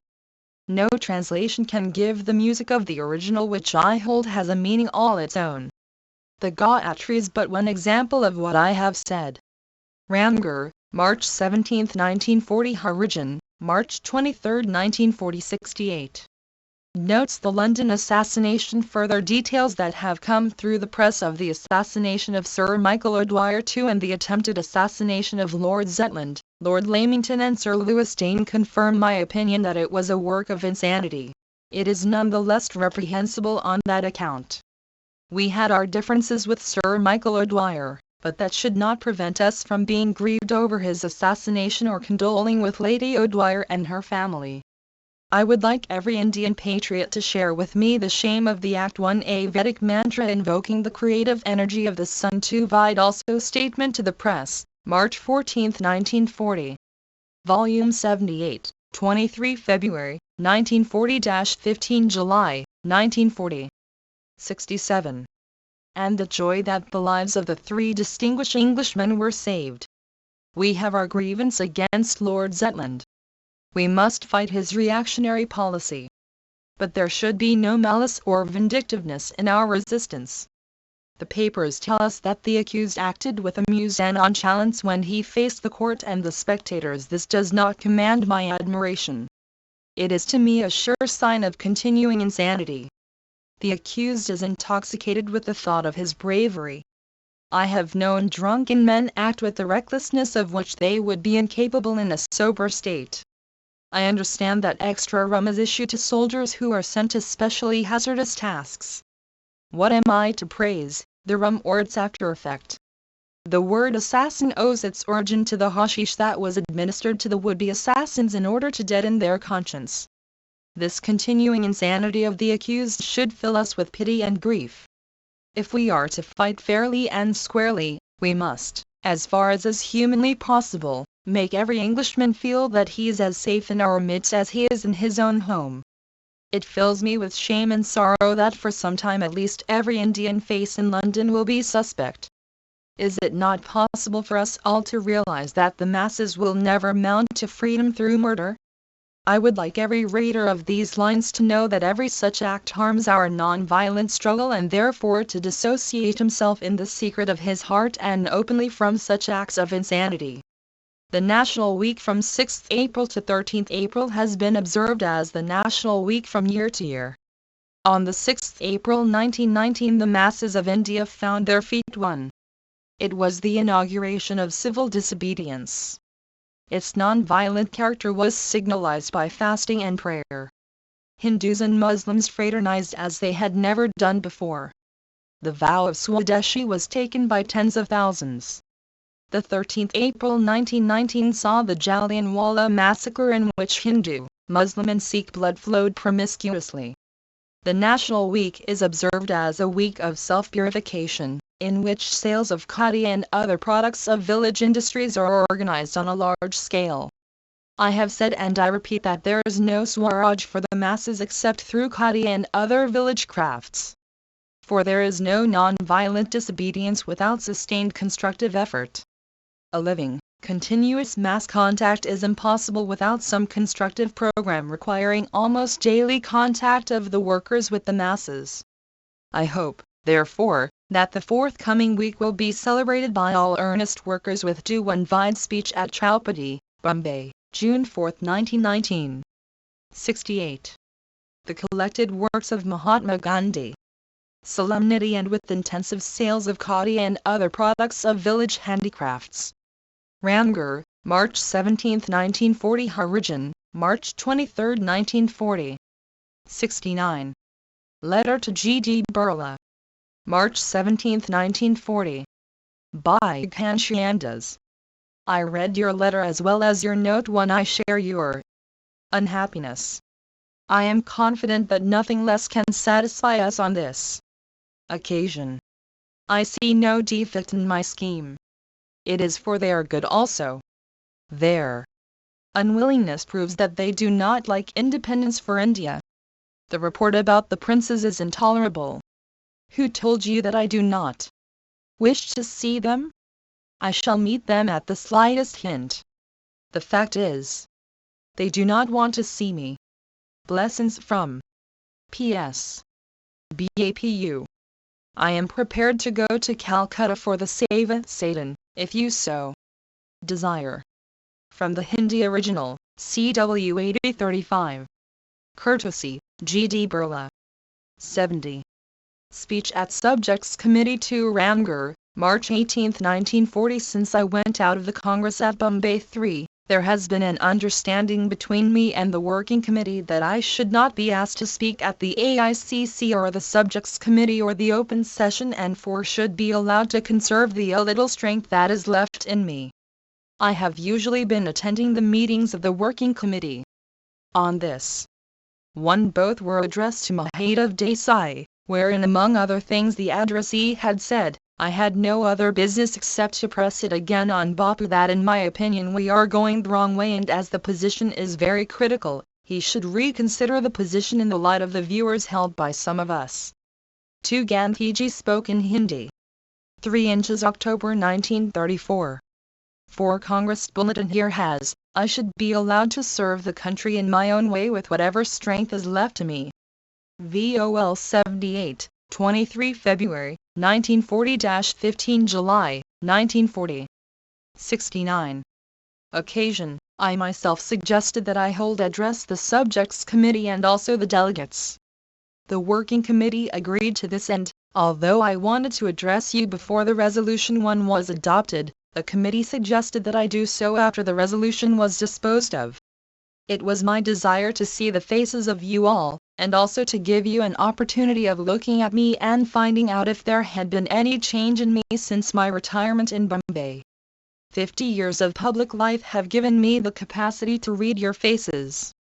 I have during these years created many institutions, met thousands and tens of thousands of people. Besides, I have been in contact with the Working Committee, and many of you have been in correspondence with me too, and it should not therefore be difficult for me to get at the back of your minds. 3. But my desire to see you was in order to find out where I was. You have, I see, made considerable progress in the art of debate, and I congratulate you, for in a democratic organization powers of persuasion and a high level of debate are essential. I have also seen that the number of amendments you move has also increased, and it is well that you should all be anxious to press new points of view, for, though I cannot congratulate you on some of the amendments which were either frivolous or absurd, you have adopted the resolution practically unanimously, as there were only 7 or 8 dissensions. 5. That adds to my responsibility, for I have been witness to debate. If I had so desired, I should have warned you before voting, but I accepted the suggestion of the Working Committee that I should not address the House before the resolution was passed. I do not want to reply to what has been said by some of you in the course of the debate. But I do want to say that, though there was a time in my life when I launched movements even if some of my conditions had not been fulfilled, I am now going to be hard, not for the sake of being hard, but because a general who has to lead the army must let the army know his conditions beforehand. 1 Vida Resolution, January 3, 1940. 2 This sentence is from Congress Bulletin. 3 Congress Bulletin has, it should, therefore, not be difficult for me to remember you. 4 Congress Bulletin here adds, so that any point that is not accepted today may be accepted tomorrow. 5 Congress Bulletin here adds, they had every right to do so. 70. The collected works of Mahatma Gandhi. Let me then tell you that I do not see at the present moment conditions propitious for an immediate launching of campaign. We are hemmed in with difficulties greater than those we had to face in the past. They are external and internal. The external difficulties are due to the fact that we have declared unmistakably what we want and the government have also declared their intentions as clearly as possible. Then there is the fact that the British government are engaged in a world war, and naturally, if we engage them in a fight, we ask for enough trouble. This is the first difficulty. What, however, appals me is our internal difficulties. I have often said that external difficulties need never frighten a satyagrahi. On the contrary, he flourishes on external difficulties and faces them with redoubled zeal and vigor. Today the situation is almost the reverse. Our external difficulties do not find us stronger and more united. Our internal difficulties are increasing. Our Congress registers are full of bogus members and members who have swelled them because they know that getting into the Congress means getting to power. Those who therefore never before thought of entering the Congress have come into it and corrupted it. And how can we prevent people from coming into a democratic organization because they come from selfish motives? We have not that discipline, and not the strength and purity of public opinion which would compel such people to stay out. And the strength and purity cannot come so long as we approach the primary members only once in a year for the vote. There is no discipline in our ranks. They have been divided up into groups which strive to gain more and more power. Non-violence as between ourselves does not seem to us to be necessary too. Wherever I go I hear the same complaint. My conception of democracy is not the formation of groups quarreling with one another to such an extent as would destroy organization itself. There may be groups, but they should strengthen and not weaken and destroy the organization. Ours has been both a democratic organization and a fighting one. Ever since we reorganized it in 1920.3 we have used even military language, though in a non-violent sense. Well then, I want to repeat what I have said times without number, that, if you will be soldiers in my army, understand that there is no room for democracy in that one. This sentence is from Congress Bulletin. 2 The following 2 sentences are from Congress Bulletin. 3 Congress Bulletin here adds, our fight is not yet over. Volume 78, 23 February, 1940-15 July, 1940. 71. Organization. The Army may be a part of a democratic organization, but there can be no democracy in it, as there can be none in its ranks, as there is none in our various organizations AISA, AIVIA and so on. In an army the general's word is law, and his conditions cannot be relaxed.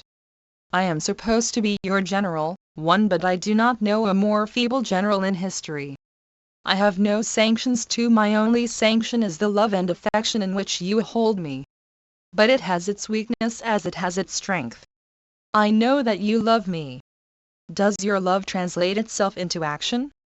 3 If it does not mean ever-increasing discipline and ever-increasing response to what I say, let me declare to you that I cannot launch civil disobedience, and you must elect another general.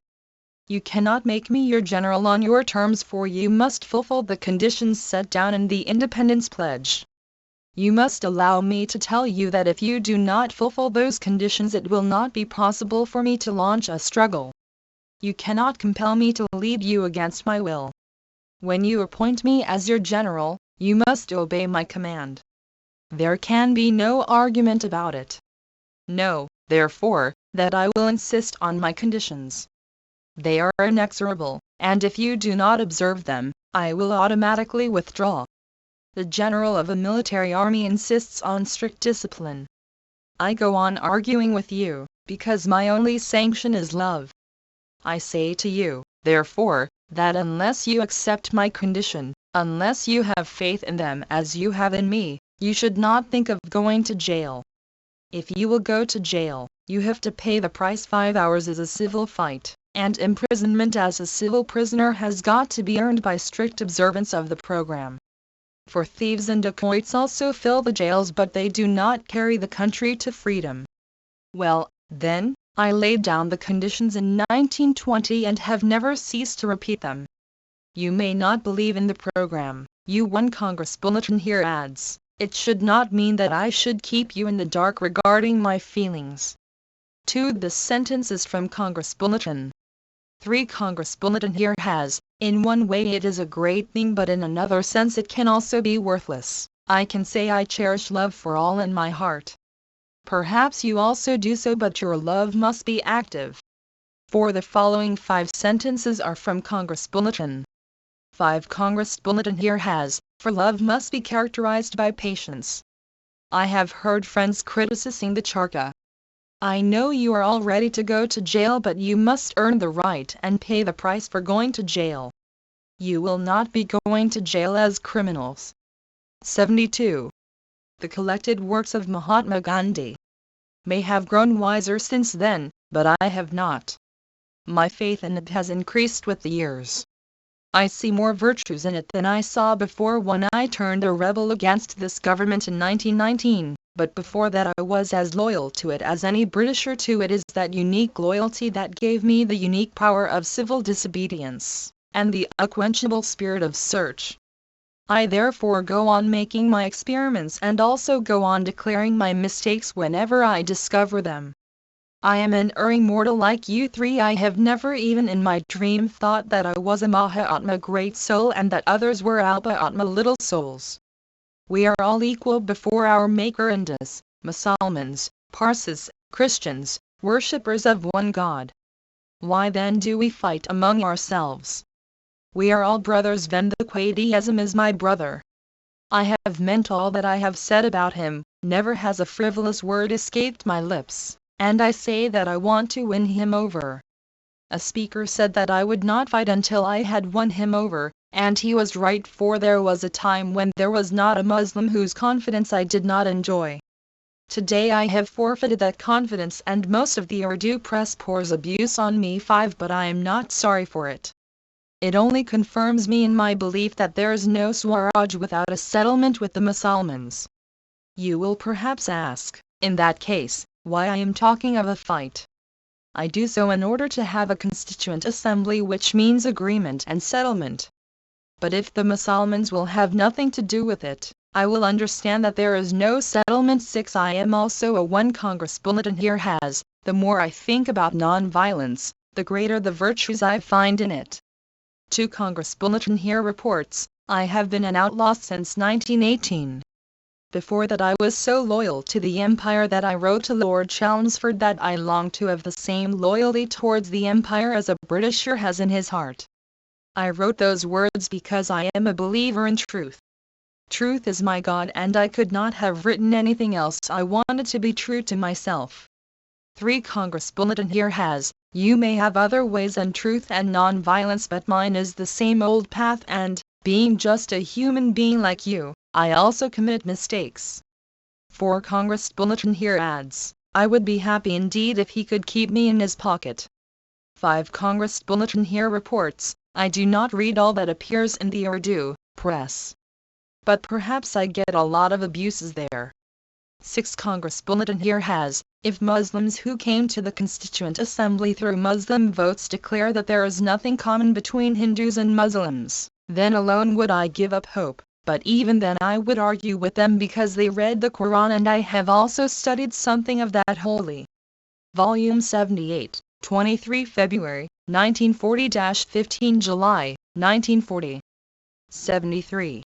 Reader of the Quran like them, and I will tell them that the Quran makes no distinction between the Hindus and the Musulmans one, but if they feel that they should have the heaven without the Hindus, I will not grudge it to them. I have no ill will towards Englishmen. When I heard that Lord Zetland was wounded, my heart was wounded. That is my temperament too. I therefore always work with and for good will for them. that I want to destroy British imperialism in another matter, but I want to do so by converting those who are associated with it. 3. If non-violence has the power that I attribute to it, it is sure to react on the opponent. If it does not, the fault will be mine, not that of non-violence. You must therefore understand that you have to deal with a dangerous man who will land you in unexpected situations. Compromise is part and parcel of my nature. I will go to the Viceroy 50 times, if I feel like it. I went to Lord Reading whilst non-cooperation was going on, for I would not only go to the Viceroy when invited, but I would seek opportunities to go to him, if necessary. You must know that, if I do so, I do it in order to strengthen our cause and not weaken it. It happened so with General Smuts. At the last moment I telephoned to him. 5. He put the receiver down in anger, but I thrust myself on him. As a result he relented and I was in stronger position. Today we are friends. The basis of my fight is love for the opponent. 6. I could not have fought the Dutch and the English. 7. Without love in my heart for them, and without a readiness for compromise. But my compromise will never be at the cost of the cause or of the country. One of the amendments was to the effect that the word mass be inserted before civil disobedience. Well, if it is not mass civil disobedience, is it to be the civil disobedience of a handful? In that case I should not have come to you. 8. You might perhaps not be taking these things seriously, but in my mind there is no other thought. My 1 Congress Bulletin here reports, I will tell them that God makes no distinction between Hindus and Muslims. 2 Congress Bulletin here adds, these are my ways. You may call them weakness. If you want me you must understand this. 3 Congress Bulletin here has, I fight British imperialism, but I have no quarrel with those who run the imperialist machine. I do not want to destroy them, but I want to bring about a change in them. 4 On May 13 and 14, 1921. Vide notes, April 8, 1921. 5 Congress Bulletin here adds, to try and see if the fight could be abandoned. 6 This sentence is from Congress Bulletin. 7 Congress Bulletin here adds, in South Africa. 8 The following 2 sentences are from Congress Bulletin. 74. The collected works of Mahatma Gandhi. Mind is wholly concentrated on trying this great experiment with your help and support, because it will not only benefit India but the whole world. It is the thought of mass civil disobedience that keeps my mind awake all the 24 hours. Why should a man of 70 trifle with a thing of this kind? Therefore let me tell you that there is no civil disobedience until I feel that you are ready. You have therefore to purify every Congress committee and make it a satyagrahi unit. To that extent it will have to cease to be a democracy, because my word will be law. But if it does not become such a unit, millions of our dumb countrymen will be sacrificed. None of my campaigns has crushed or ruined the masses. They have increased their stature, and it is in order to take it still higher that I want to live.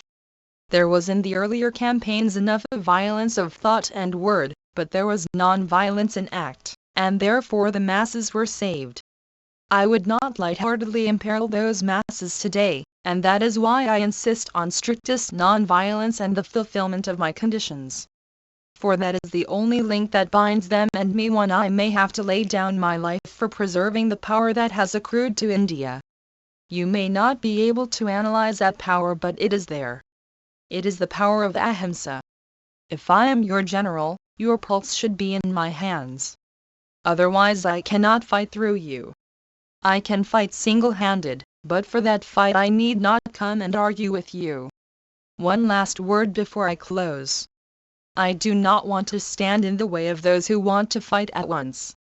But if they have any sense of honor, I should advise them to do so after getting out of the Congress.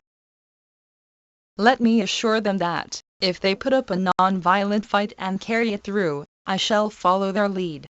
Of course it is open to them to remain in the Congress and to defy it, but it will not be satyagraha too. Those who are impatient today do not know the power of satyagraha. The resolution does not bind you. If you do not accept the conditions, you can still say you do not accept them, and you can have the resolution reversed. That will free you and me both. But if one, the rest of the paragraph is from Congress Bulletin. To Congress Bulletin here adds, which never harms the man who uses the weapon. VOL 78, 23 February, 1940-15 July, 1940. 75. You accept the conditions and will all observe them. You may be sure that it need not take me a month to launch the struggle when Harjan, March 30, 1940, and Congress Bulletin, December 4, 1940, Vol. Number 1, pages 10 to 671. Speech at EXHIBITION 2 Matsarpuri, Ramgarh, March 18, 1940. Addressing the gathering after prayer, Mr. Gandhi stressed the importance of Khadi and said for those who were not regular members of the Congress, an exhibition held on such occasions was a substitute for the Congress. Members of the Congress might attend the Congress session out of a sense of duty, but an exhibition provided at least an attraction for those who were not congressmen. Such men could come and buy something for their use at the exhibition. 3. This exhibition is the real Congress for the masses. Our chosen delegates will attend the Congress, and pass resolutions there as to what we have to do during the year. But what are the masses to do? The exhibition serves to provide intellectual pabulum for the masses, and those who visit the exhibition owe it to them to take to them what they learn here. There is no institution where 35 crores of our people can go. The Kumbh Mela 4 is attended by several lakhs of people, but what is that number in a population of 35 crores? But if you who attend the exhibition can take some of the crafts which are being demonstrated here to the villagers, you can reach the millions who inhabit the villages and revolutionize their lives. Urging his hearers to buy khadi, he said that they would thus be carrying the message of khadi to the remotest corners of the land. He wanted khadi to be associated with everyone and unify the largest gathering in the country. Lakhs of people assembled at the Kumbh Mela or other functions, but khadi, when carried to every village home, would mean the largest congregation representing the urge for truth. And one Congress Bulletin here reports, you may have other methods, but so far as I am concerned I have only the same old program. I know that that method has never harmed anyone who has followed it, and even now if I can get your wholehearted support and cooperation, I can show you what can be achieved within even a month. To Gandhiji addressed over 10,000 people who had attended the evening prayer held on the exhibition grounds. 3. The following paragraph is from Harjan for a religious fair held once in 12 years in Allahabad, Hardwar, Ujjain and Nasik. 76. The collected works of Mahatma Gandhi. Nationhood in the immediate present. They would be helping thousands of poor and widowed women who depended for their livelihood on khadi. They would be doing something more. They would in reality be participating in the struggle for Swaraj. Swaraj was not to be attained by violence. There was a talk of launching civil disobedience, but who would launch civil disobedience and how? When they spun, war and bought khadi, they would demonstrate their determination to stand by truth and peacefulness steadfastly, for khadi symbolized these. If they thought they had to achieve a goal and attain an objective, it was khadi that would show them the way to their goal and carry them through. By following other methods they would be deviating from the path they had set before themselves and not attain independence when there is the talk of civil disobedience in the air. But who is fit to practice civil disobedience? Not those who will not spin, who will not wear khadi, who do not care for the handicrafts. They will do some other kind of disobedience, but it will be anything but civil. That is not the disobedience I would like to teach or would care to live for. I want to turn the quiet and living strength that spinning gives you into the channel of civil disobedience. If you will, therefore, see the exhibition with my eyes, you will carry the gospel of khadi and the spinning wheel to the villages, and lay the foundation of a handicraft civilization and universalize khadi and handicrafts. If you do so, I assure you there will be no necessity for civil disobedience.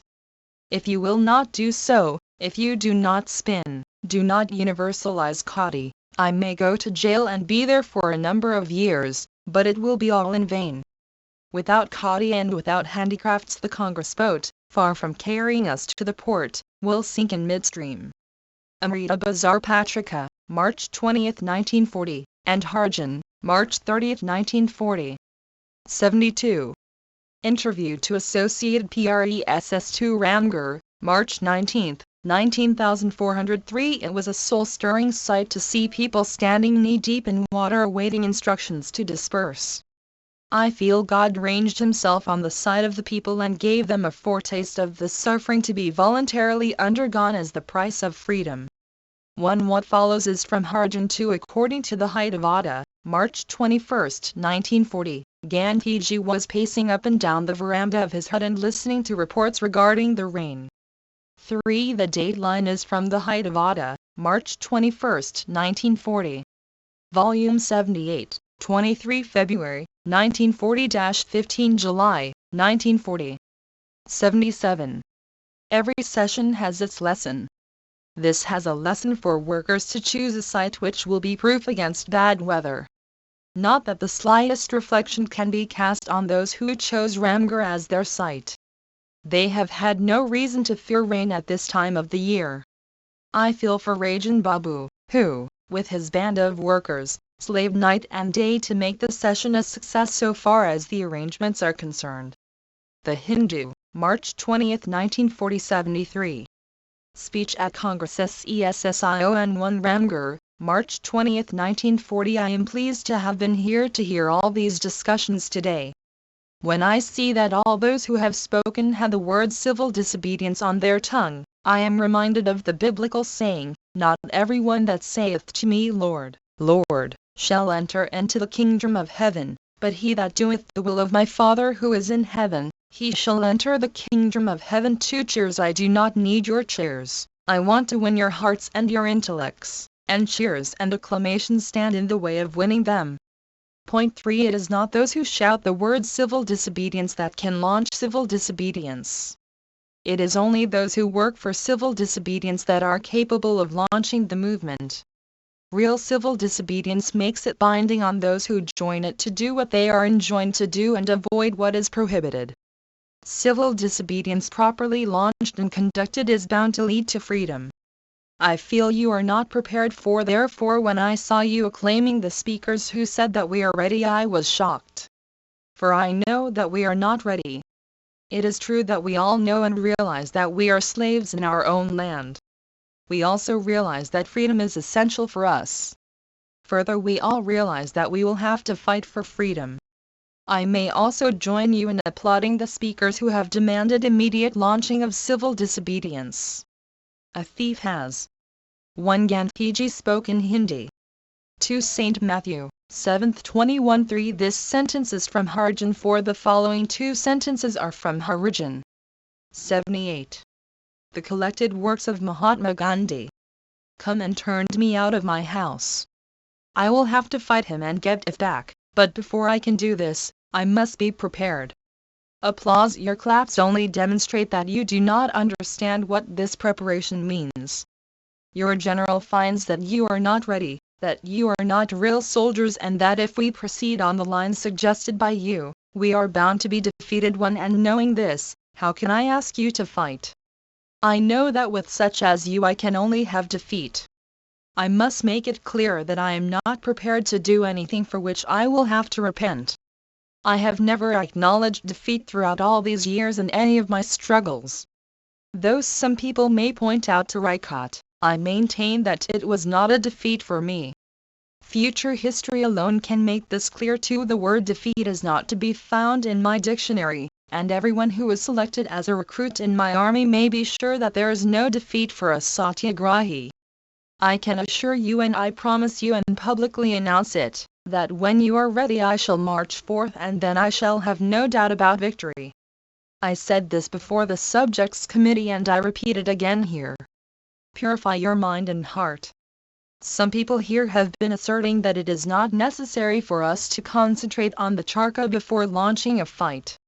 I do not doubt their sincerity and bravery, but, as Pandit Jawaharlal Nehru has told you, they betray certain weakness of mind. 3. Well, I tell you, as I have been telling you these 20 years, that there is a vital connection between satyagraha and the charkha. and the more I find that belief challenged, the more I am confirmed in it. Otherwise I am no fool to persist in turning the charka, day in and day out, at home and even on trains, in the teeth of medical advice. Doctors want me to leave the charka, but I am devoting greater attention to it, because I have to prepare myself, or I want you to be turning the charka with the same faith. And unless you do it, and unless you habitually use kadi, you will deceive me and deceive the world. No one who does not believe in the charka can be a soldier under me. With me there is no other alternative than non-violence. 5. I shall of course die with non-violence on my lips, but you are not wedded to it in the sense I am, and so it is open to you to have another one. The following 2 sentences are from Harjan 2. This sentence is from Harjan 3. The following 2 sentences are from Harjan 4. Ibid 5. Ibid. Volume 78, 23 February, 1940-15 July, 1940. 79. Program in to make our country free. But if you will not do this, nor turn the charka, and want me to fight, it will be an impossible situation. If you feel that you are to fight, and you must fight now, and immediately, and feel convinced that there is some other method of winning the fight, I would ask you to go ahead, and I shall be the first to applaud your victory. But if you do not want to leave me and yet are not prepared to follow my methods and instructions, then I would like to know what kind of generalship is this that you offer me. Those who clamor for immediate launching of civil disobedience want to have me with them. Why? Because they are conscious that the masses are with me. I unhesitatingly say that I am a people's man. Every moment of my life I feel for the starving millions. I live and am prepared to lay down my life to relieve their sufferings and mitigate their miseries. I claim to have some influence with the millions, because I have been a faithful servant of theirs. My loyalty to them is greater than any other loyalty, and it is for them that I would not give up the charka even if you were to forsake me or kill me. For I know that, if I were to relax the condition of the charka, I should bring ruin upon those dumb millions for whom I have to answer before God. If, therefore, you do not believe in the charka in the sense I believe in it, I implore you to leave me. Even if you stone me to death, I will still work for the masses. This is my way. If you think there is any other way, please leave me alone. Without the charka I cannot lead you to jail in the course of the fight for freedom. I will not have anyone under me who does not believe in the charka. I shall go ahead only when I am satisfied that you have faith in the charka. Remember, if we, who are assembled here, blunder, we shall cause untold suffering to the dumb millions by our mistake. The delegates to the Congress bear a heavy responsibility, and as your general my responsibility is still greater. As a general I have to be a sort of beacon light to you and warn you against possible disaster. Therefore, I have to proceed cautiously. Many speakers dilated on the evils of British imperialism. I do not wish to elaborate that point except to state that we must get rid of it. I have told you the cue. Before I agree to launch Satyagraha, I must be convinced that you have understood my remedy. It is no use going to a doctor and asking for a medicine if you do not propose to take it according to his instructions. I would much. 1. The following 3 sentences are from Harijan 80. The collected works of Mahatma Gandhi. Rather ask you to seek another doctor for your ailment. All the sermons you have heard today against British imperialism will not help you to remove it. They will only make you angry. This will not solve our problem. Anger is opposed to Satyagraha. We have no quarrel with the British people. We want to be their friends and retain their goodwill, not on the basis of their domination, but on the basis of a free and equal India. As a free country, India will bear no malice to anyone, nor attempt to enslave any people. We shall march with the rest world, just as we shall desire the rest of the world to march with us. 1. Remember therefore, that you have to fulfill both the internal and external conditions. If you fulfill the internal condition, you will cease to hate your opponent, you will not seek or work for his destruction, but pray to God to have mercy on him. Do not, therefore, concentrate on showing the misdeed of the government, for we have to convert and befriend those who run it. And after all, no one is wicked by nature. And if others are wicked, are we the less so? That attitude is inherent in Satyagraha, and if you do not subscribe to it, even then I would ask you to leave me. For without a belief in my program and without an acceptance of my condition, you will ruin me, ruin yourselves, and ruin the cause. Satyagraha is the path of truth at all cost. If you are not prepared to follow this path, please leave me alone. You can pronounce me worthless and I shall not resent it. If I do not make this clear here and now, I shall be ruined and along with me the country. Truth and ahimsa are the essence of Satyagraha, and the charkha is their symbol. Just as the general of any army insists that his soldiers should wear a particular uniform, I as your general must insist on your taking to the charkha, which will be your uniform. Without full faith in truth, non-violence and the charkha, you cannot be my soldiers. And I repeat again that if you do not believe in this, you must leave me alone and you can try your own methods. The Indian Annual Register, 1940, Vol. I, pages 230-1, and Harijan, March 30, 1940. 1. The rest of the paragraph is from Harijan. Volume 78, 23 February, 1940-15 July, 1940. 81. 74.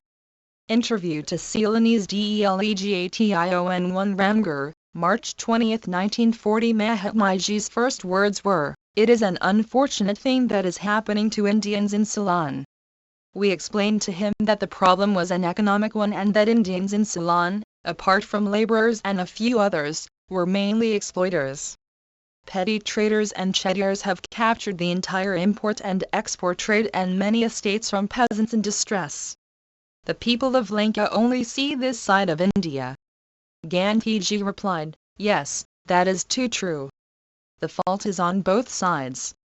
We told him that there was no racial animosity against Indians, as was made clear by the receptions accorded to Pandit Nehru. Till poet Tagore and Gandhiji and Mr. Nehru and a few other eminent Indians came to Lanka, our people met only exploiting chettiars and immigrant Indian laborers. Gandhiji replied, "Unfortunately, we haven't many Nehru and many men of similar caliber. The wrong people, if sent, might spoil everything." We asked him what Ceylon could expect from a free India. Many in Lanka preferred to remain as a dominion in the British Empire than to be free and run the risk of being exploited by India, which could easily swamp Lanka. Gandhiji laughed and said, "Ceylon has nothing to fear from a free India." To the Hindu, March 21, 1940. 75. Letter to Akbar Haidari, March 21, 1940. DEAR Sir AKBAR 3, I do not know if you are responsible for the orders against the one. This was reported to the United Press. The Ceylonese National Congress delegation consisting Jayawardena, S.J. Sakhara and Amarchunga met Gandhiji in the afternoon. 2. The delegation presented Gandhiji a book entitled The Work of the Buddha by a Buddhist Bhikkhu of Ceylon. 3. President, Ministers Committee, Hyderabad State. 82. The collected works of Mahatma Gandhi. State Congress. They leave a bad taste in the mouth. But there was a technical flaw in the Congress action, and so I advised unqualified apology. How I wish justice could be done in this case. 1. Hope you are keeping well. Yours sincerely, M.K. Gandhi, from a photostat, G.N. 80 1776. Letter to C. Rajagopalachari on the train, March 21, 1940. My dear Cr., I saw so little of you in Ramgarh. It is bad. Did not see Amutha too. I understand you have gone to Delhi. Therefore on your return you should break the journey and stay a few days in Sevagram or Wardha, whichever suits you better. There are things to discuss. Love. BAPU, from a photostat, GN. 2079-77. Letter to Kanvarji K. Parekh on the train, March 21, 1940. CHI. Kanvarji, I got your letter just now. I am glad that you feel at home there. Write to me regularly. I wrote 3 to Rami. She has not answered. Do you get any newspapers there? Teach Kankan. Blessings from BAPU from a photostat of the Gujarati, SN. 9740. Also CW. 720. Courtesy, Navajavan Trust 1 Vide also letter to the addressee, letter to Akbar Haidari, April 14, 1940. To CAI Muthu, Secretary, Tamil Nadu branch of the AISA 3 Vide letter to Ramibin K. Park, July 2, 1940. Volume 78, 23 February, 1940-15 July, 1940. 83. 78. Letter to Kankan M. Shah on the train, March 21, 1940 CHI. Kankan, I had asked Mahadev to reply to your letter. The service you are doing there is, according to me, no mean education. I look upon it as true education. Do continue your studies, however. Write to me regularly. Won't you agree that you are gaining 100 times more there than you would have by accompanying me to Ramgarh? Besides, you escaped the drenching we got at Ramgarh. There are 12 girls from the Mahila ashram in this carriage. Ashadevi and Hermitha also are in the party. We shall reach tomorrow morning. Blessings from BAPU from a photostat of the Gujarati, GN. 8285. Also CW. 7077. Courtesy, Manal G. Shah. 79. Letter to Valji G. Desai. On the train, March 21, 1940. CHI. Valji, I had your postcard. In Bombay there are less chances of your constipation and fever disappearing. Still, if you are obliged to stay there I may send a note to a homeopath who has been offering to help. Both the complaints must be cured. Blessings from Shri Valji Desai CO Shri B.J. Rij Government Press Charni Road, Bombay 4. BAPU. From a photostat of the Gujarati, CW. 7491. Courtesy, Valji G. Desai. 84. The Collected Works of Mahatma Gandhi. 80. Letter to Prabhudas Gandhi. On the train. CHI. Prabhudas. March 22, 1940. I have gone through your long letter regarding the idea I put forward at Malakonda 1. There seems to have been some misunderstanding. If possible, I wish to give a daily wage of 8 annas right from today. However, what should we do if those who will wear the cloth cannot afford the resulting price? Crores of people will have to purchase the khadi which they wear. Only if khadi is thus purchased and worn by people, will the sisters who spin may earn a living. If everybody were to spin the yarn required for his clothes himself, spinning as a profession would cease. The spinner would be unable to make a living. That would be the situation. I am asking Krishnadas to think over all these problems. You need to go deeper into the matter. I will try to solve your difficulty through correspondence. If you wish, you may come over when you get the time to do so. You had placed on my table some figures related to spinning. I do not find them. Send me the figures again. Blessings from BAPU. From the Gujarati original. SN 33054. 81. Letter to Abdul Majid Chaudhry Savagram, Warda, March 23, 1940. Dear Chaudhry Sahib, I have very carefully read your letter. In the Congress itself, there is no Hindu Raj. A Muslim divine too rules it. There is no hypocrisy about the Congress.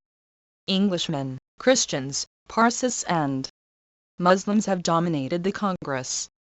In any case the Congress will never coerce any community to remain within its fold. Yours sincerely, Chaudhry Sahib Abdul Majid, B.A., LLB Gujarat, Punjab. M.K. Gandhi. From a copy, PRL Papers. Courtesy, PRL. 1. At the session of the Gandhi Seva Sanj held at Malakonda from February 20 to 25, 1942 Abul Kalam Azad, who was elected Congress President on February 16, 1940. Volume 78, 23 February, 1940-15 July, 1940. 85. 82. Letter to Rev Satchel. Sevagram, Warda. Dear Rev Satchel. March 23, 1940. I have kept your letter by me all these months. My experience tells me that no society can be held together unless it is ruled by truth and non-violence. To accept the rule of these two invisible forces is a difficult task. I hope therefore that in your society you will prefer quality to quantity. Yours sincerely, M.K. Gandhi. From a photostat, CW 10958. Courtesy, Prime Minister's Office. 83. Letter to Manilal Gandhi Sevagram, Warda, March 23, 1940 CHI. Manilal, read the accompanying letter. I have written to Haji Ismail Baba and asked him to see you and discuss the matter with you. You are brothers, not enemies. I have also informed him that I do not interfere with you in your policy. You yourself should try to meet him. You know about things here through newspapers. I will ask PRL to give you some news. Ba is fine, and so am I. Blessings from BAPU. From a photostat of the Gujarati, GN. 4911. 84. How to evoke the best. An Indian protagonist of Britain writes, "1. If our aim is to arouse the best in Englishmen through our non-violence and thus create mutual trust, we have signally failed. Our best period of non-violence was the period of Congress regime in provinces. Now the whole atmosphere is again getting surcharged with nothing but hatred towards England. Cordiality is being replaced by one. Only excerpts are reproduced here." 86. The collected works of Mahatma Gandhi. Bitterness and trust by distrust. What visible demonstration have we given of our non-violence or of our desire to cultivate goodwill? Is not a compromise based on give and take a more appropriate machinery for 1. Creating a non-violent atmosphere, 2. Creating goodwill, 3. Rousing the best in the Englishman, and 4. Creating a shortcut to independence through mutual cooperation? The argument does credit to the heart of the writer, but he misses the method of non-violence. He has started with a half-premise. Our aim is not merely to arouse the best in Englishmen but to do so whilst we are prosecuting our cause. If we cease to pursue our course, we do not evoke the best in him but we pander to the evil in him. The best must not be confounded with good temper. When we are dealing with any evil, we may have to ruffle the evildoer. We have to run the risk, if we are to bring the best out of him. I have likened non-violence to aseptic and violence to antiseptic treatment. Both are intended to ward off the evil, and therefore cause a kind of disturbance which is often inevitable. The first never harms the evildoer. Whilst I agree with the critic that our non-violence has not been unadulterated, I must dissent from the view that we have signally failed. I am unable to agree that the best period of non-violence was the period of Congress regime. During that period non-violence was inactive. For each tried to please the other. Both were seemingly pursuing a common policy, though each had known reservations. The visible demonstration we have given of non-violence is that violent action has been successfully and entirely avoided through Congress influence.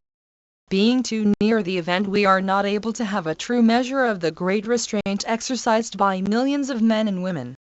I grant that we have not yet shed violence of the heart. But the amazing self-restraint exercised by the people fills me with the hope that violence of the heart will in due course give place to goodwill towards the opponent. It will never come if the critic's plan of the policy of timidity, as I should call it, is pursued. Hatred will melt when restraint has been exercised sufficiently long to starve it. The effect of it on the English mind will also be equally wholesome in the long run. Englishmen will perceive that non-violence was real in so far as it went, and that masses of people could act with great restraint in spite of their nursing a grievance against them. All compromise is based on give and take, But there can be no give and take on fundamentals. Any compromise on fundamentals is a surrender. For it is all give and no take. The time for compromise can only come when both are of one mind. Volume 78, 23 February, 1940-15 July, 1940. 87. On fundamentals, that is, when the British government have made up their mind that not they but Indians will determine the constitution under which the latter will be governed. There is a dangerous snag in the reluctance to refer the question of constitution to an assembly of elected Indian representatives. Minorities need have no fear, for they will determine their own safeguards through their own representatives. The princes need have none, for they need not come in, if they do not wish to. The only party that can effectively obstruct and does obstruct is the dominating i.e., the ruling party. There will be no compromise until that party has sincerely come to the conclusion that it cannot or does not want to rule. Sevagram, March 24, 1940. Origin, March 30, 1940. 85. A chief judge descends. A correspondent sends me a newspaper report of a speech delivered by the chief judge of Mysore at a meeting recently held in Bangalore to help the war. He is reported to have said, 1. The Allies were not fighting for democracy or any particular form of government. They were fighting to put an end to all forms of aggression by one nation against others. The leaders of a certain political party in this country had decided that this was the proper occasion for them to bargain for their political ends, had threatened that, if what they asked for was not granted, they would create trouble in India and so help the enemy. He was sure that when the history of India came to be written, Indian children of the future would skip over with shame that part relating to the tactics of such politicians as he had referred to. It is hardly likely that His Honor the Chief Judge knows of the secrets of the British Cabinet. In any event, if Britain is fighting against mere aggression, it can hardly be called a worthy aim. Having been the foremost aggressor in the world, Britain could not justify her fight against Germany on the pretext put forth by the learned Chief Judge. My correspondent in sending the cuttings says in his covering letter, 1. He ought not to have entered into matters of political controversy at a non-party meeting convened under royal auspices. 2. He, being the Chief Justice of a High Court, overstepped the bounds of propriety in publicly attacking the politics of a particular one. Only excerpts are reproduced here. 88. The collected works of Mahatma Gandhi. Party. 3. He, being a judicial officer of an Indian state, ought not to have gone out of the way and meddled with the party politics of British India. I think the criticism is just. The Congress will survive the attack. But I do not know whether the paramount power should not take notice of the Chief Judge's extraordinary utterance. Surely he misuses the word bargain when he applies it to the Congress policy. What is there to be ashamed of in the Congress seeking the deliverance of the country from foreign rule even when the foreigner is in distress? If the Congress was not committed to the method of peace, it would have been not only justified but would have deemed it its duty to take advantage of Britain's difficulty by creating a state of rebellion in the country by every means at its disposal. But the Congress has adopted the policy of peace. No doubt it would have done better if it could have honestly accepted my advice. The choice before the Congress was not between two evils but between good and better. The better was beyond its ability and would therefore have harmed and weakened it. Thus good was the best for the Congress, and so I threw in my lot with it. I would have been a traitor if, having led the Congress to accept non-violence as its policy, I had remained on my pedestal and refused to guide the great organization. It ill becomes those who believe in war as an accepted institution to charge the Congress with the spirit of bargaining. The word is a misfit when it is applied to the life and death struggle of a nation bent upon vindicating its right to freedom. Sevagram, March 25, 1940. Origin, March 30, 1940. 86. Every Congress committee a Satyagraha committee. When I said at the Subjects Committee meeting 1 at Ramgarh that every Congress committee should become a Satyagraha committee, I meant every word of what I said, as I meant every word of everything else I said. I would like every congressman who desires to serve in the Satyagraha Sena to read my 1 on March 18 to Army. Volume 78, 23 February, 1940-15 July, 1940. 89. Speeches one made at Ramgarh as well as whatever else I may write in Harjan on the struggle, and to carry out the instructions meant for him or her. In the coming struggle, if it must come, no half-hearted loyalty will answer the purpose. Imagine a general marching to battle with doubting, ill-prepared soldiers. He will surely march to defeat. I will not consciously make any such fatal experiment. This is not meant to frighten congressmen. If they have the will, they will not find my instructions difficult to follow. Correspondents tell me that, though they have no faith in me or the Charka, they ply the latter for the sake of discipline. I do not understand this language. Can a general fight on the strength of soldiers who, he knows, have no faith in him? The plain meaning of this language is that the correspondents believe in mass action but do not believe in the connection I see between it and the Charka, etc., if the action is to be non-violent.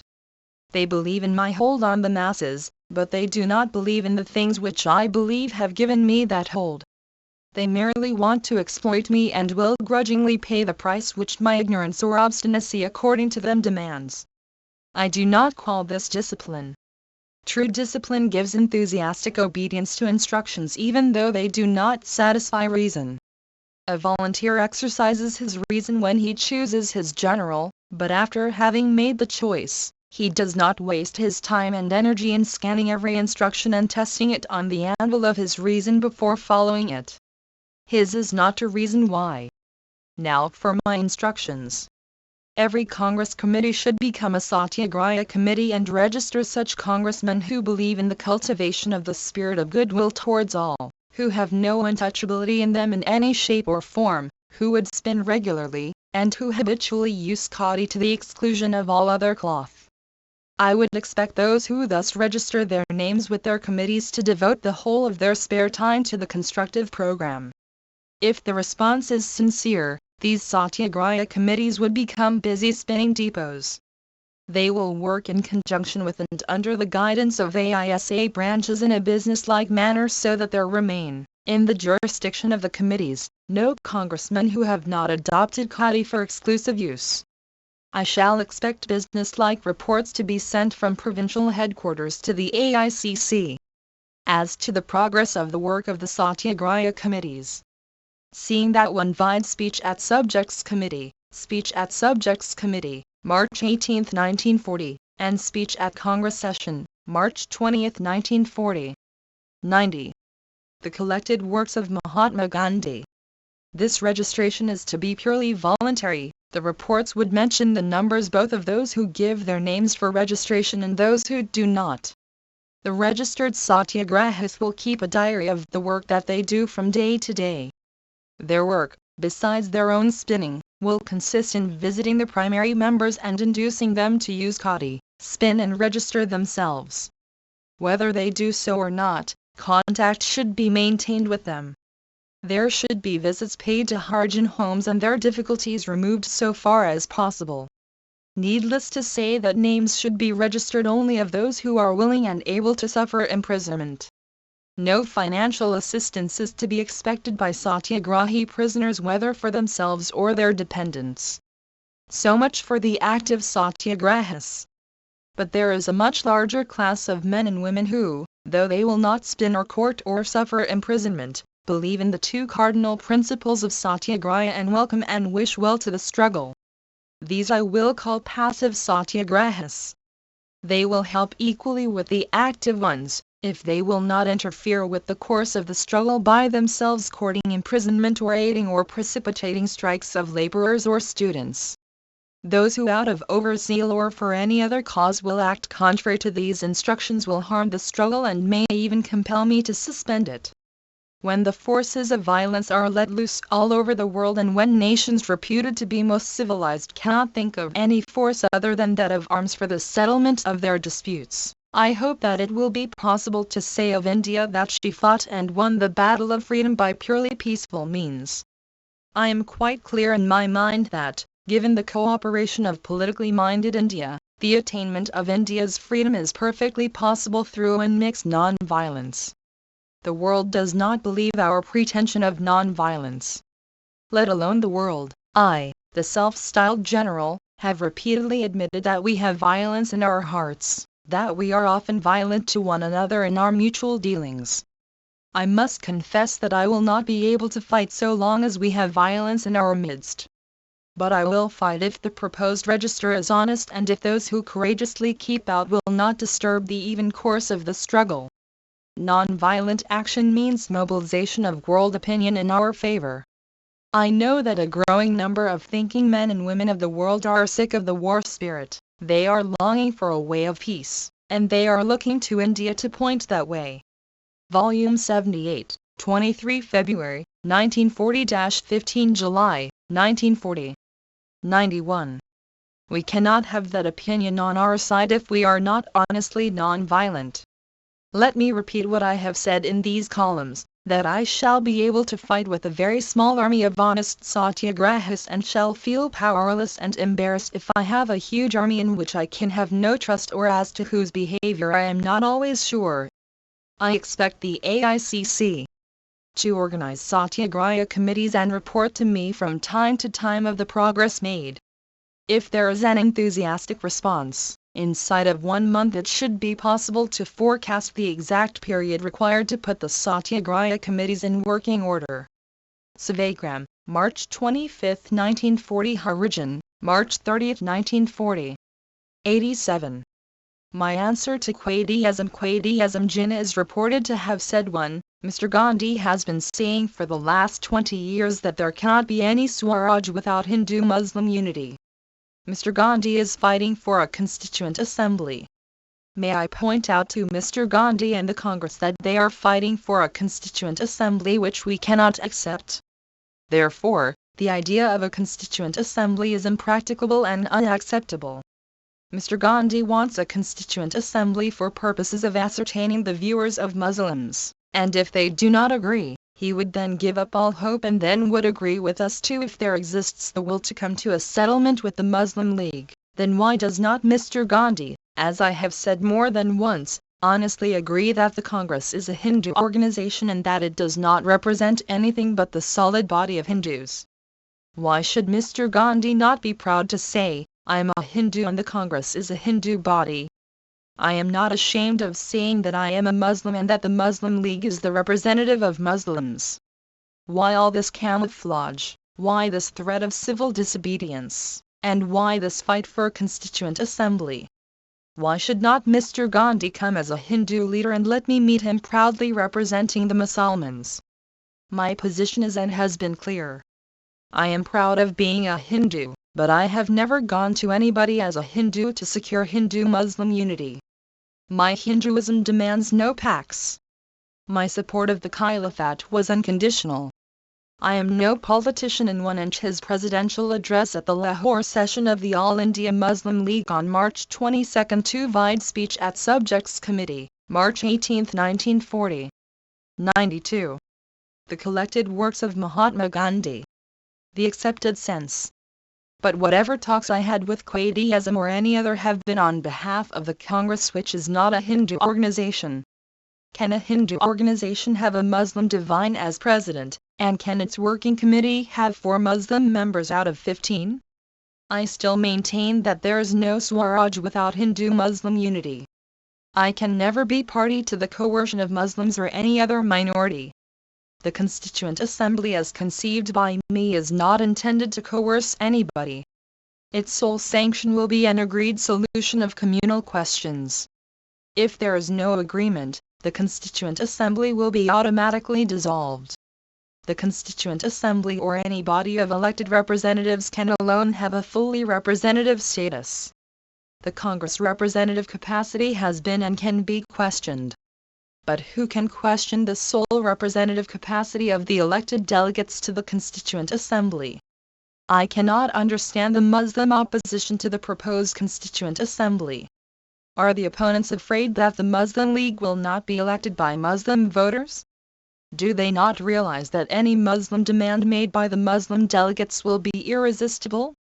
If the vast majority of Indian Muslims feel that they are not one nation with their Hindu and other brethren, who will be able to resist them? But surely it is permissible to dispute the authority of the 50,000 Muslims who listen to Quaidism to represent the feeling of 8 crores of Indian Muslims. Sevagram, March 26, 1940. Origin, March 30, 1940. 88.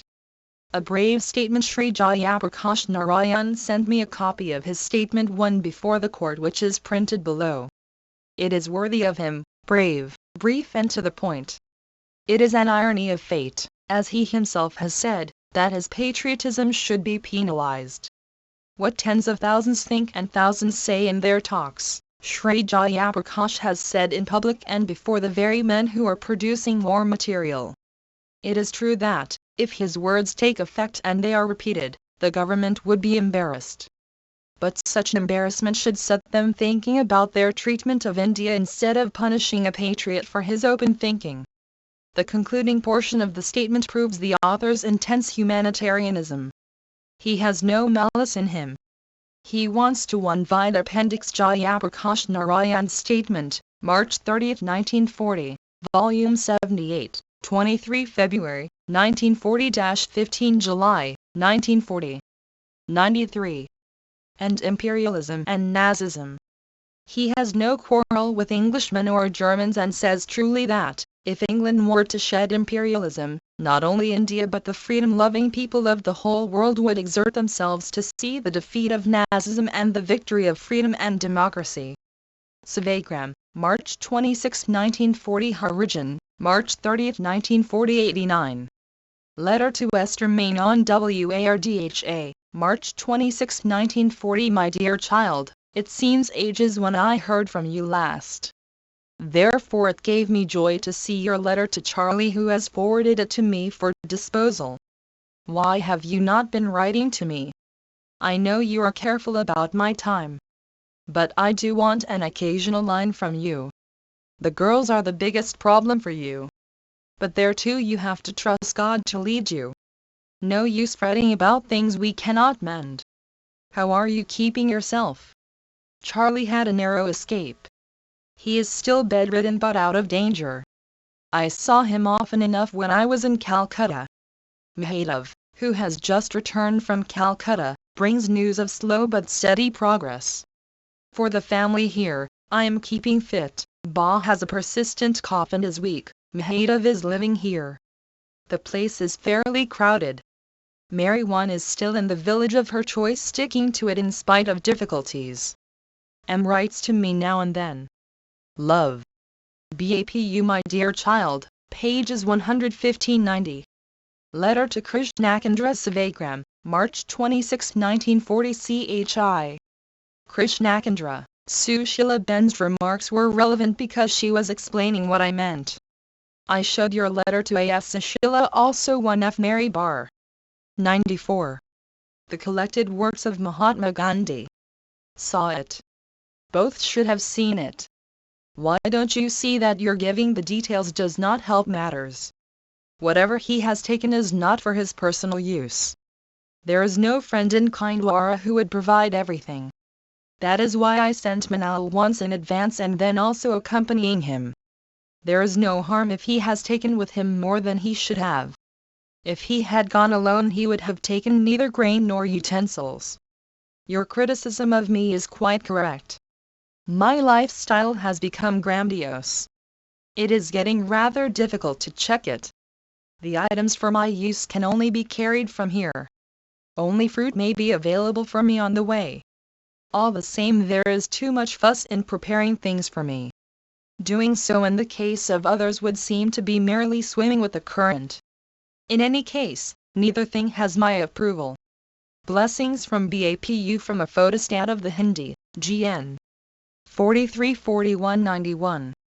Letter to Esther Menon Wardha, after March 26, 1940. 1. My dear child, you must trust God and be cheerful. Everything pales before the tragedy that is taking place in Europe. Can nothing be done for Tangai too? Love. BAPU my dear child, pages 116. 92. Telegram to Mrs. Yakub Hazen. On or before March 27, 1943. My sincere condolences on your bereavement. Give you strength to bear the loss. The Hindu, March 27, 1940. May. God. 1 in the source. This letter is placed after the one dated March 26, 1940. 2 addressee's daughter. 3 the report is datelined Madras, March 27, 1940. 4 the addressee's husband, former Minister of Public Works in Madras, had passed away. Volume 78, 23 February, 1940-15 July, 1940. 95. 93. Letter to Pramiji Ramdas Savagram, Warda, March 27, 1940 CHI. Prami, I have your letter. Please give the enclosed to Father, if you think it should be given to him. Will it be safe to take him to Sindh in his present condition?